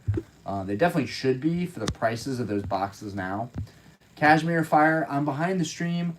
I'm behind on the stream, but I'm doing the same with Scarlet and Violet, just collecting for fun and buying like one of each product that gets released. I get kind of jealous of that sometimes. I'm like, oh, why didn't I think of that? Like, I always just buy the booster boxes or I buy a couple sleeves out of stores. But, like, I really feel like one of the best things you can do, especially for display purposes, is, like, buy one of each artwork for the packs. Buy one of each ETB, because usually there's 2 ETBs, and buy a booster box. And then you've, like, got everything in the set nicely. You know, and then you just buy the singles that you want. That's kind of the best way, probably, overall, to collect this stuff. And then there's that argument in your head that I think every collector has that's like, you guys know what I'm talking about when you're looking at a product in the store and you're like, I only need 1, but I need to get 2 because I'm going to open 1. But I need 3 because I'm going to open 1, keep 1 sealed, and then sell this 1 down the road. Like, dude, it's never ending. Pokemon has to be one of the most addictive consumerism products there has ever been. Maybe it's just the whole pandemic boom has made me just look at Pokemon like, oh my god, this stuff is pure gold. But I hate myself. I hate myself for being an embarrassed, nerdy guy and like bro, I was a card collector at heart. I was more into Yu-Gi-Oh, but I was always a card collector, and I wish I would have just stuck with it, but it's hindsight. It's hindsight. Yo, David, peace, buddy. Remember when you got a knock on the door at like 2 a.m.? Oh my god, you were there for that stream. Dude, that was sketchy. That was super sketchy. David, you still going to the gym? If you haven't left yet, I am still going to the gym, but I'm not going every day. I might actually go after this stream. It's late, but my gym is Planet Fitness. It's 24 hours, so I should probably go after the stream. Get a good pump in, because I don't know when else I'm going to go work out. It's like, with a kid, fiance, and like full-time job running the bar, like, and doing YouTube and selling cards online, there's no time for anything. So, but it's all about time management too, right? I'm still looking at that in the chat. Like, so I was doing a stream and I heard like doom doom doom, and I was like, yo, what the like, who is knocking on my door? Yeah, it was like 2 a.m. or it was like 1 a.m. And like, that was a dope stream too. And I was like, guys, I'm going to leave the stream going while I go answer the door because this is sketchy. And if I got my ass beaten and got robbed or like something crazy happened from me like going to open the door and see like who was knocking on my door, I can't even remember what they were. They asked if we had a pit bull. That's what it was. They were asking about a pit bull that ran away. That was weird. That was a sketchy night. That was a sketchy night. In fact, they were probably casing my house and wanted me to open the door. I didn't open the door for good reason, but yeah. But oh, where you at? Flycario. Bearded dragons are cool. Dude, they are sick. And honestly, a great little budget pet that I think anybody can afford. The worms are super cheap. The terrariums are super cheap. And they are very versatile. They eat, like, a lot of different stuff. We give them peppers, spinach, blueberries. Dude, it's kind of lavish to have a bearded dragon. They kind of just vibe with whatever you throw at them. There are some things you can't give them. I'm kind of shocked, but avocado, apparently they can't have avocado, which I love avocado, so... yeah, you know what? I'll go get the bearded dragon for you guys. Why not? EX era were like every other box for a gold star. Hold on, Phantoms. Also, the Gyarados gold star. Yes, the Gyarados gold star. Super underrated. But yeah, peace, David. Probably already left. But Antonio, can't slack off on the gym. You gotta make time. Dude, I know, bro. Look at these guns. They're swollen, bro. They're swollen. Not... I'm just like turning into body fat now. My arms haven't totally lost their thickness, but we're getting to that point where if I don't start going to the gym more, I'm gonna get shrimpy again really fast. Also, I really want to get rid of my stomach fat. No lie. Snoker man, are all those booster boxes behind you empty? Yes, most of them are empty. I said this earlier in the chat. The base set box has 17 packs in it that are sealed. A couple of these other box set packs. I know we have a rocket pack. I know we have. I know we have Gym Heroes. We have Gym Challenge. We have one Aquapolis. We have Fossil Jungle. Jungle First Edition, which is up there. I think those are the only. Yeah, those are the only sealed packs though that I have. It's mostly all filled with cards from those sets, whether it be bulk or hollows that I already have duplicates of. And it's just nice to organize. Like if I buy a collection and I want to organize all the cards into sets, that's one thing that's kind of cool about having all these old boxes. You can literally organize the cards that go with each set, each coordinating set. So that's kind of cool for organizational purposes. But that's also what binders are for. So. Antonio, favorite and least favorite Pokemon from the newest gen. Okay, least favorite Pokemon, Clang. Clang is stupid, and I hate Clang. But people think Clang is a very functional Pokemon, and I respect that. If it's playable and it's functional in the actual card game, I get that. But I think Clang is just... There are so many terrible Pokemon. Don't even get me started. The newer generations, there's so many bad-looking Pokemon.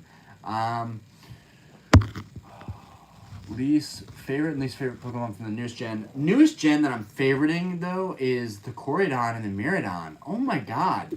You know, maybe it's because I'm biased because I have a lizard, but wow, those are beautiful Pokemon. Fantastic additions. Very well done Pokemon. The starters, actually, let me just say the starters. The starters are the worst. The starters are the worst in my opinion. I know that I will grow to accept them and like them, but I thought Piplup and Turtwig were bad. God, these starters are just abysmal. But I'm sure everything in hindsight looks different. So I'm sure I'll look back and be like, those starters weren't terrible. Benjamin Dean, keep a baseball bat near the door. I already do that. Snookerman, those boxes are really cool. Bless. Thank you. And some of them were really hard to find, too. Like, if you look up empty Pokemon booster boxes on eBay, you are not going to find a whole lot. But don't buy that Emerald box, because I still don't have that one, and I really want that one. So don't buy that one. I'm trying to figure out what to offer this guy. I'm 3 boxes short of every box from the WotC EX series era. I'm, like, so close. Cashmere Fire. I just got 2 cool local collections, but you have to be willing to deal with bad conditions. Absolutely. And I will tell you, from my first sales ever on eBay, those cards were terrible. I mean, like, from my perspective, right? Like, I'm a more conditioned collector, so I'm looking for the best of the best at this point in my collecting career. They weren't, like, terrible, but, like, right, you had creases, you had edge wear, you had the occasional dimple.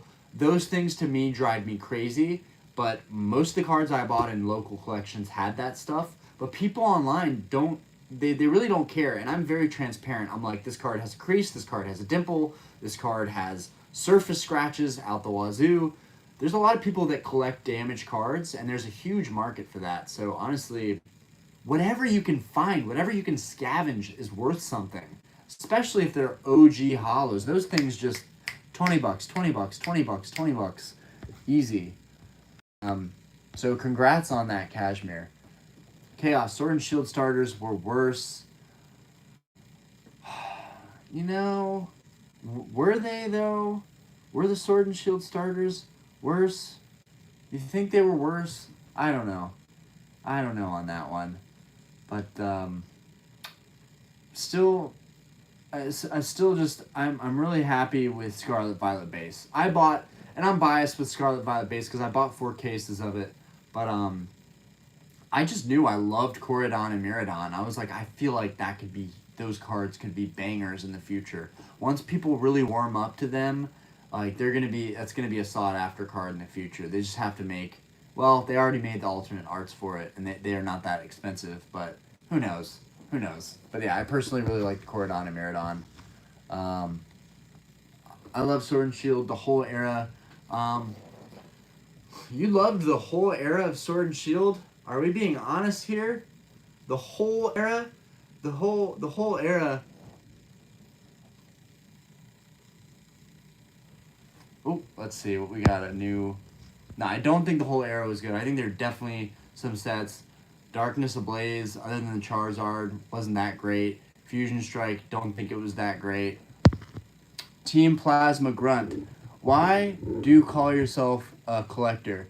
I have rarely seen you show off any cards within your collection, and you almost exclusively talk about the monetary side of the hobby. So, let me show you. Let me show you why I have a display full of Game Boy games and theme decks. But let's just go. We've got these two big stacks here. These are all holographic cards. We've got a huge stack of promos. We got a bunch of Wartortle promos. So many Wartortle promos. These are all Wizards Gold Stamp promos. Those are all old promos. I got a stack here. I have like 20 of these Snorlax Black Star promos. Got another stack here of just a hodgepodge of stuff. We got a bunch of Trico Black Star promos. We've got a bunch of stuff in here.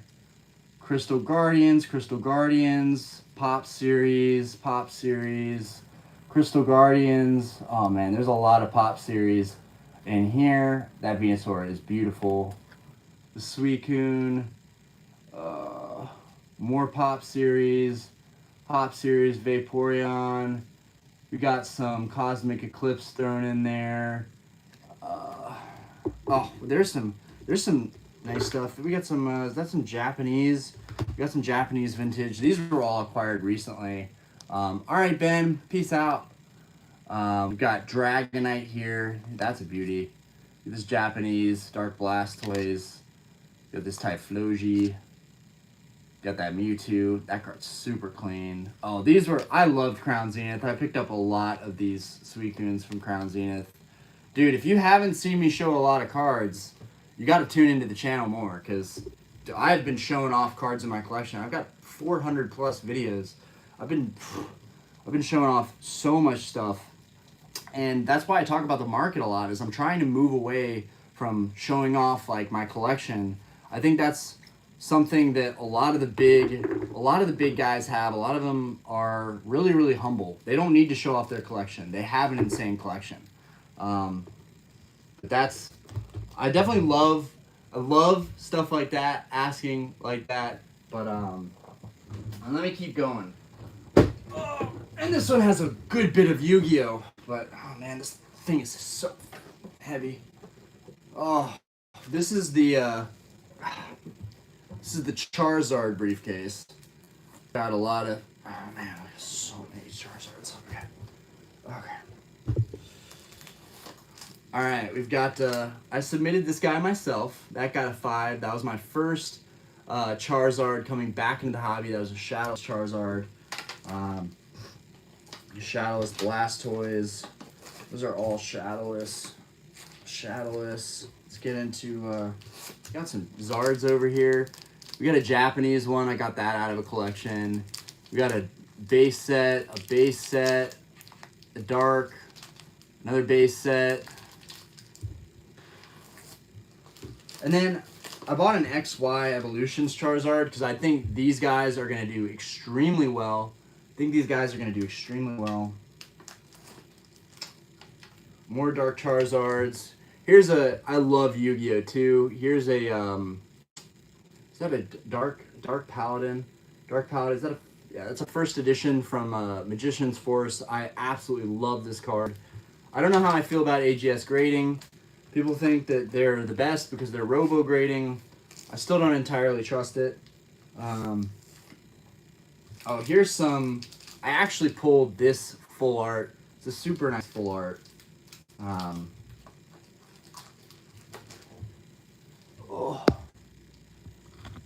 To quickly show off a card you bought doesn't really display your collection. You never talk about the history of the cards or sets or why you collect cards beyond that. It reminds me of my childhood because I didn't have any of this stuff when I was a kid. Why did you buy EX era boxes?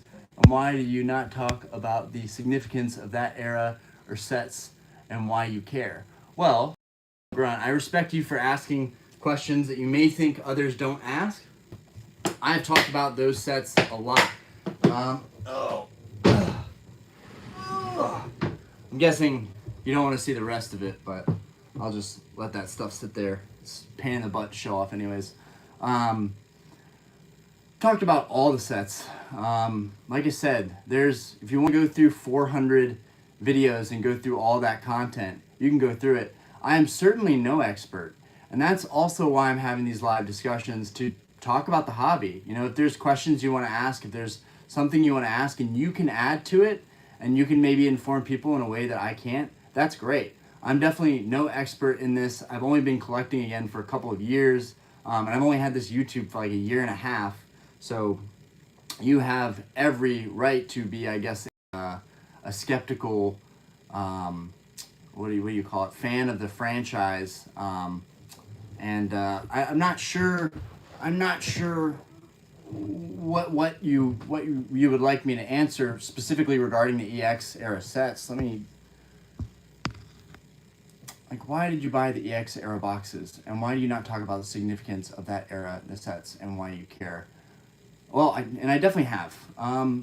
They're all significant because they're all going to be extremely scarce in the recent near future. All these boxes are extremely hard to get, and the reason that I wanted them was really, and I've talked about this in the Discord, which feel free to join. There was a guy that when I was, I think, just starting my YouTube or before I started my YouTube, there was a guy that I met off eBay, and I had the pleasure of seeing his Doc Nostalgia. I had the pleasure of seeing his loft, his game room, and what he had in there was the most amazing thing you've ever seen. And he's got it popping off Instagram.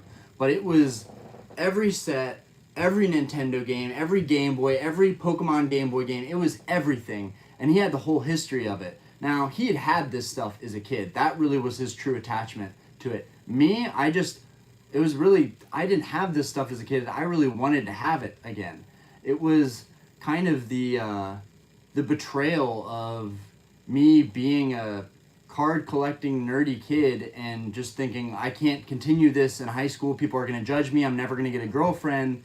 That might seem irrelevant, but to me it wasn't at the time. I had to make sure that people didn't think that I was this weird kid that played Yu-Gi-Oh all day and collected cards all day, so that I could have relationships and have friendships. I mean, I really, in some ways, betrayed my gut instinct to just do what I liked to do when I got into high school and when I wanted to be in relationships.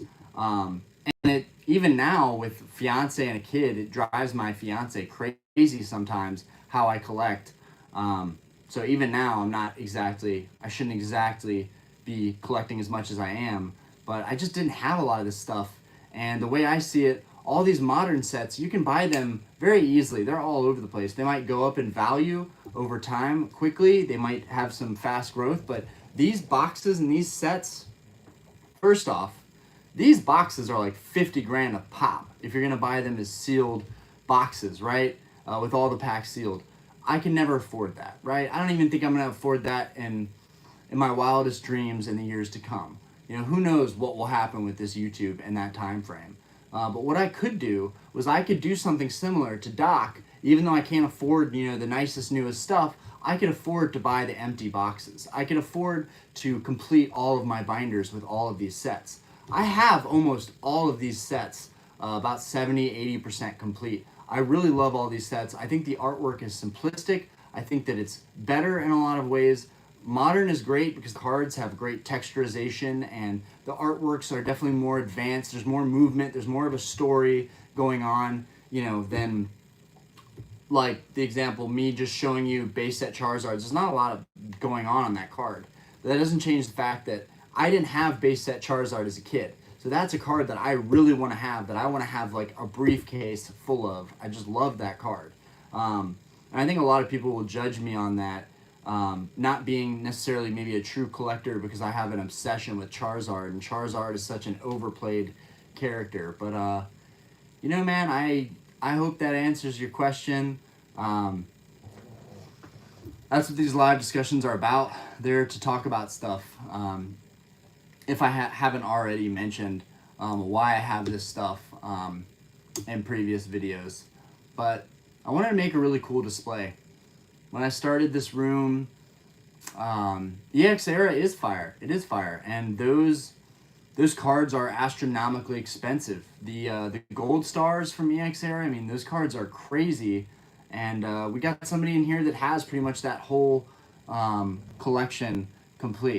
Well, no, I appreciate you asking harder questions than anybody has asked in the discussion. I don't know if I come off as like a guy that only cares about certain aspects of the hobby. Like you mentioned, the monetary part of the hobby. A lot of my videos recently have been talking about the monetary side of it, the investment side of it.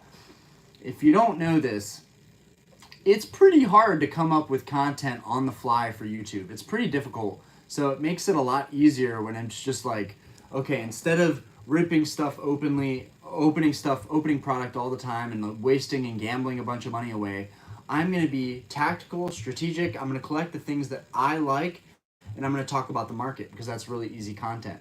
It's the same reason why this video is a open-ended live discussion, because I want people to be able to ask questions like you just asked. Those were fair questions to ask. And you know, I'll say another thing.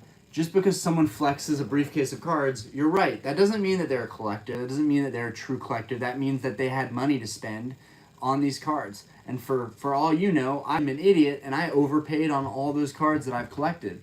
So, you know, I'm no expert. That's for sure. I'm always learning stuff from other people too. Do you plan on getting the gold stars? I think you showed off an Alakazam in the past. Oh! So then you have been keeping up with the channel. You have been keeping up with the channel. Okay. Well, I do have a gold star. That's the only one that I have. And I got that card out of a $60 collection. And the kid was like, I don't even care what this is worth. You can even tell me that I screwed up. You know, you can say in your YouTube video, this kid didn't even know what he had and I got a gold star. But I told the kid, I really like this card, but I got to see how it's going to grade, and I want the stuff that people don't want. That's kind of my go-to motto when someone wants to sell me their stuff locally. I don't want this if you have a sentimental attachment to it, because I'm not buying cards locally to pay top dollar. So right now, the only thing I have is the Gold Star Alakazam. And I have no idea.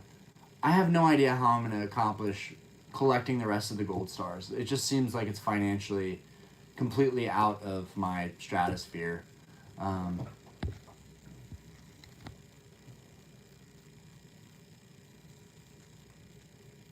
Chaos was just showing us all this on the Discord. Team Plasma Grunt, I would highly recommend you join the Discord. If you go into the Show Your Favorite Cards channel on the Discord, Chaos showed us all of his gold stars, all of his first edition Neo Destiny. Seriously crazy stuff in there.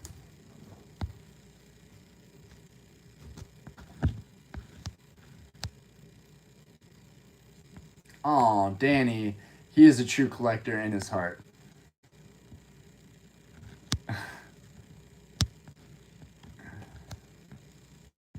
And Flycario, I forgot to answer this. I like to collect Pokemon cards, but being a college student, it's very rare occurrence to be able to buy them.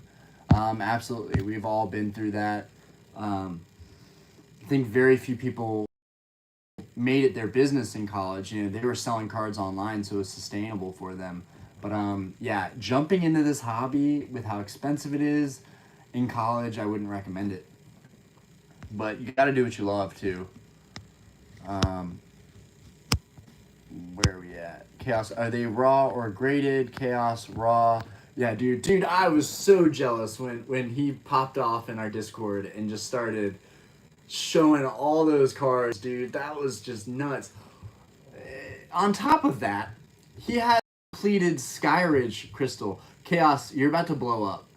Chaos, if you don't have a YouTube, you should just start a YouTube, because just your collection in general of those chase cards is so, like, people need to see that. Like, there's all these people out in the world that might not even have a channel, but have some of the most OP collections ever. I'm a completionist. I want the whole set. I want the commons, the uncommons, not the reverses necessarily, even though that's a master set. But sometimes I wish I would have just stuck with going for the holographic cards, so I would have had more money to put towards each holographic card and to get them in nicer conditions, because I definitely have some 5s, 6s, 7s.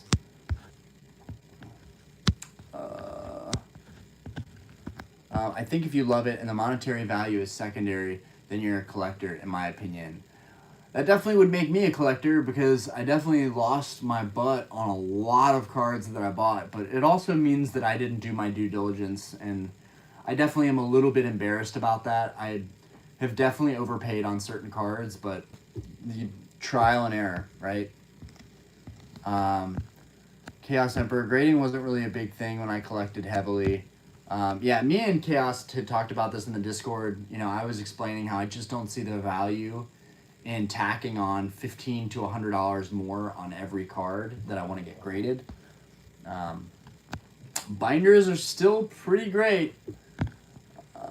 That's awesome. Which one is your favorite? Chaos Emperor.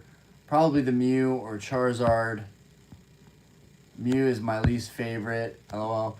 I gotta say, the Charizard is probably... I don't see the hype on the Gold Star Charizard. The black Charizard, I don't... I mean, I guess it's really a shining Charizard, truly. But it's the Pikachu. It's the Pikachu all the way, man. That Pikachu, that Gold Star Pikachu smacks. And of course, the Rayquaza smacks. You know, and that's also why the Rayquaza is like, what, $70,000, $80,000 card, and a... Oh, God. I have a bit of bias since it got me back into collecting. Yeah, those cards that get you, like, hardcore back into things, they definitely hold a special place in your heart. And I'm embarrassed to say that one of those was the Celebrations Charizard. When I pulled that card in our first Celebrations ETB, I knew that Modern might be good. Like, at that point, I was like, I think I'm going to give Modern a shot.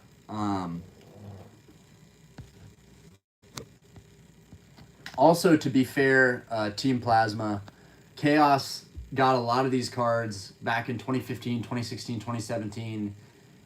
Dude got a killer on the cards, so that's huge. Gyarados is number 1. Orion, do you ever see yourself collecting DB, BW, XY, or Sun and Moon? First off, come on, bruh. I got the XY booster box right here. And I have a stack of XY cards behind me. I think XY era is fantastic. Okay, well, I'm about to close up the live here. Okay. My fiance is letting me know that I've woken our daughter twice, so I should probably close it up here shortly. But I have a lot of XY. From what I've heard, XY did terrible. XY sat on the shelves. But yeah, I like XY era. I think it's great, mainly because of the Charizard reprint. I think that card is fantastic and super undervalued. But I would never open that box, because honestly, that box probably is not going to have anything that could ever make back the value of $700. And that's what my idiotic self paid for it. And let's see. Black and white. Black and white. Where is that Pikachu? I have the black and white Pikachu. Actually, hold up. I think I have the black and white Pikachu in this stack, actually. Where are you? Hold on. Ah, here it is. Aha! The secret rare from Black and White. Beautiful. I love this card. Also, you said Team Plasma Grunt. I don't know if that's referring to Halo, but I love Halo too. I have a buddy that's been trying to get me into Plasma, all the Plasma sets, like, badly. He's been raving about the Plasma Charizard and all those cards. And while I think the texturization is great, And I do plan on completing every set. I actually, one of my goals is to maybe not complete every set, all the way up to the current sets, but I am at 2008 right now. I'm at 2008. I think I'm in Diamond and Pearl, Secret Wonders, Majestic Dawn, Mysterious Treasures, maybe. I'm not entirely sure. Those middle eras are so hard for me to remember. But I'm working my way up from there. Not successfully, but I figure as I collect over the years, I'll be able to find all the cards to fill in those sets. And then I also really do think I've missed out big time on Sun and Moon. I should have been collecting Sun and Moon. I was collecting vintage when Sun and Moon was around. I just didn't pay it any attention. I didn't care about being a part of the modern hobby. I didn't care about having the newer cards. And honestly, I thought the tag team cards looked kind of weird. It actually, where is this? Like, I don't know. The yellow, the type of borders on these, I just thought that these were kind of weird personally. Even though this is a beautiful card, this rainbow card right there is awesome. But I don't know. I didn't care about Sun and Moon that much. I do have a Celestial Storm booster box, and I thought that I was going to collect all the Sun and Moon booster boxes. But man, $200, $300 a box, $400 a box? That set's not even that old. That's so much money for those boxes. So I think I'll probably have to come back to those middle era sets at some point and go after them. DB. I'm trying to remember what era. Black and white. DB. I don't know. Oh, Diamond. I don't even know what DB stands for.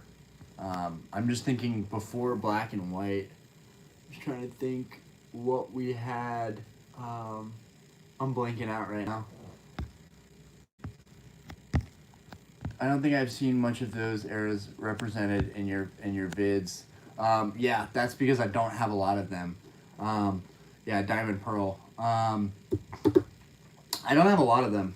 To be honest with you, I've like barely even touched those binders and started filling them out. It's just if I have bulk and I bought a collection that had some of those bulk, that's the only stuff I have from those middle eras.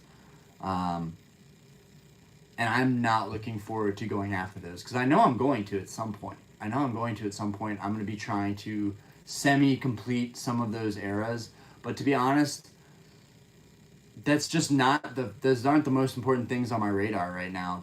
I still haven't completed fully the EX era stuff. I still haven't. There's, I'm sure, a handful of cards in the WotC era that I don't have. Any of the first edition WotC era cards.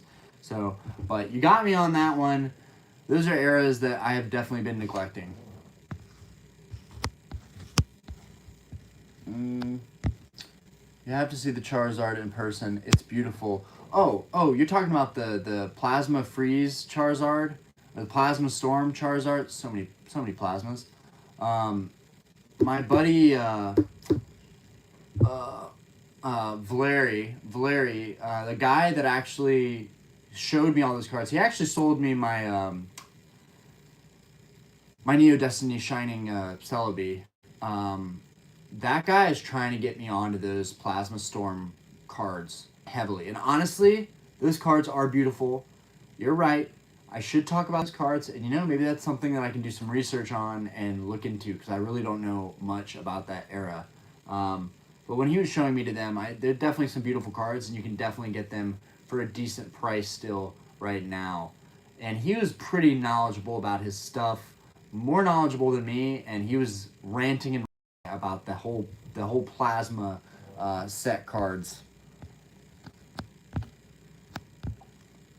I still don't like the look of that Shining Charizard. The texturization on the card is great, but Flycaria, for my whole time collecting, I've always collected cards in a binder. I never really look for graded cards or try to get my cards graded. It seems a bit pricey to me. It's not that one card is pricey. It's just that you want to submit 100 cards. Submit 100 cards and you're going to get the bulk grading. You're still shelling out $1,500. So, and there's got to be a lot of demand for you to clear those cards out. If you haven't been selling for a long time, I just don't know how that's possible. Chaos, yeah, if you saw Gold Star Zard in person, you would change your mind. And that's probably true. That's probably true. Like, honestly, Gold Star Alakazam was never on my mind either. It's just when that card fell into my lap, I was like, oh, this card is sick. And then I kind of got, it clicked. That's another thing. If I bought a collection and it had the Plasma Storm Charizard in it, or some really nice full art card, basically, I think I would probably fall in love with it. But I just haven't experienced any of those on my own, firsthand. Chaos, have you picked up the Shinings from Shining Legends yet? They're beautiful and pretty cheap right now. I ended up picking up 4 of each when they came out for like $1 a piece. I'll have to look into that. Since you're mentioning it, Chaos, I will have to look into that. I was referring to Gold Star Charizard, but Plasma Storm Zard is awesome too. Danny, Flycario, no need to grade unless you're going to sell. No. No, I did set down my briefcases, and that could have made some noise and woken her up. I'm not sure. If you want to say bye to everybody, I'm probably going to head out of here soon. It's been 2 hours. Okay. Okay. My fiance says she's not wearing enough to say goodbye. So, anyways, the same artist who did the art for all the Gold Stars did the Radiance from Pokemon Go. Oh. Good catch. I didn't know that. I didn't even know that. That's sick. But without further ado, guys, as usual, I wasn't trying to really do a crazy live, but I'm really glad that it ended up being like a 2-hour discussion. As usual, I will see you guys on the flippity flop. I'm going to get some sleep. Definitely not going to the gym tonight, but we will be trying to do these kind of discussion-based lives once a week where everybody can pop in, ask any questions that they have, give suggestions, and like tonight, now I'll be thinking about the Shining Legends cards. I'll be looking into that, and then I'll take a gander back at, everyone has been trying to pound it in my head about Diamond and Pearl and Black and White. Everyone's been pounding this into my head. And right now, the whole Sun and Moon craze, I feel like I need to get versed in this stuff because that'll be more content that I can make, more stuff that I can talk about.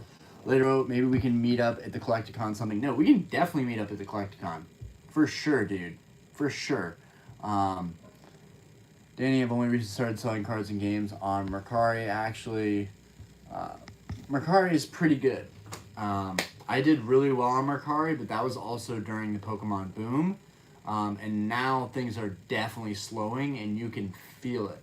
Not really on eBay, though. Everyone's still going crazy on eBay. I don't know why that is. Probably because it's just a way more known by the masses selling platform. But peace out, guys. Thank you guys so much for coming out, hanging out with us, asking some really good questions. I appreciate you guys, all of you. Good night, everybody.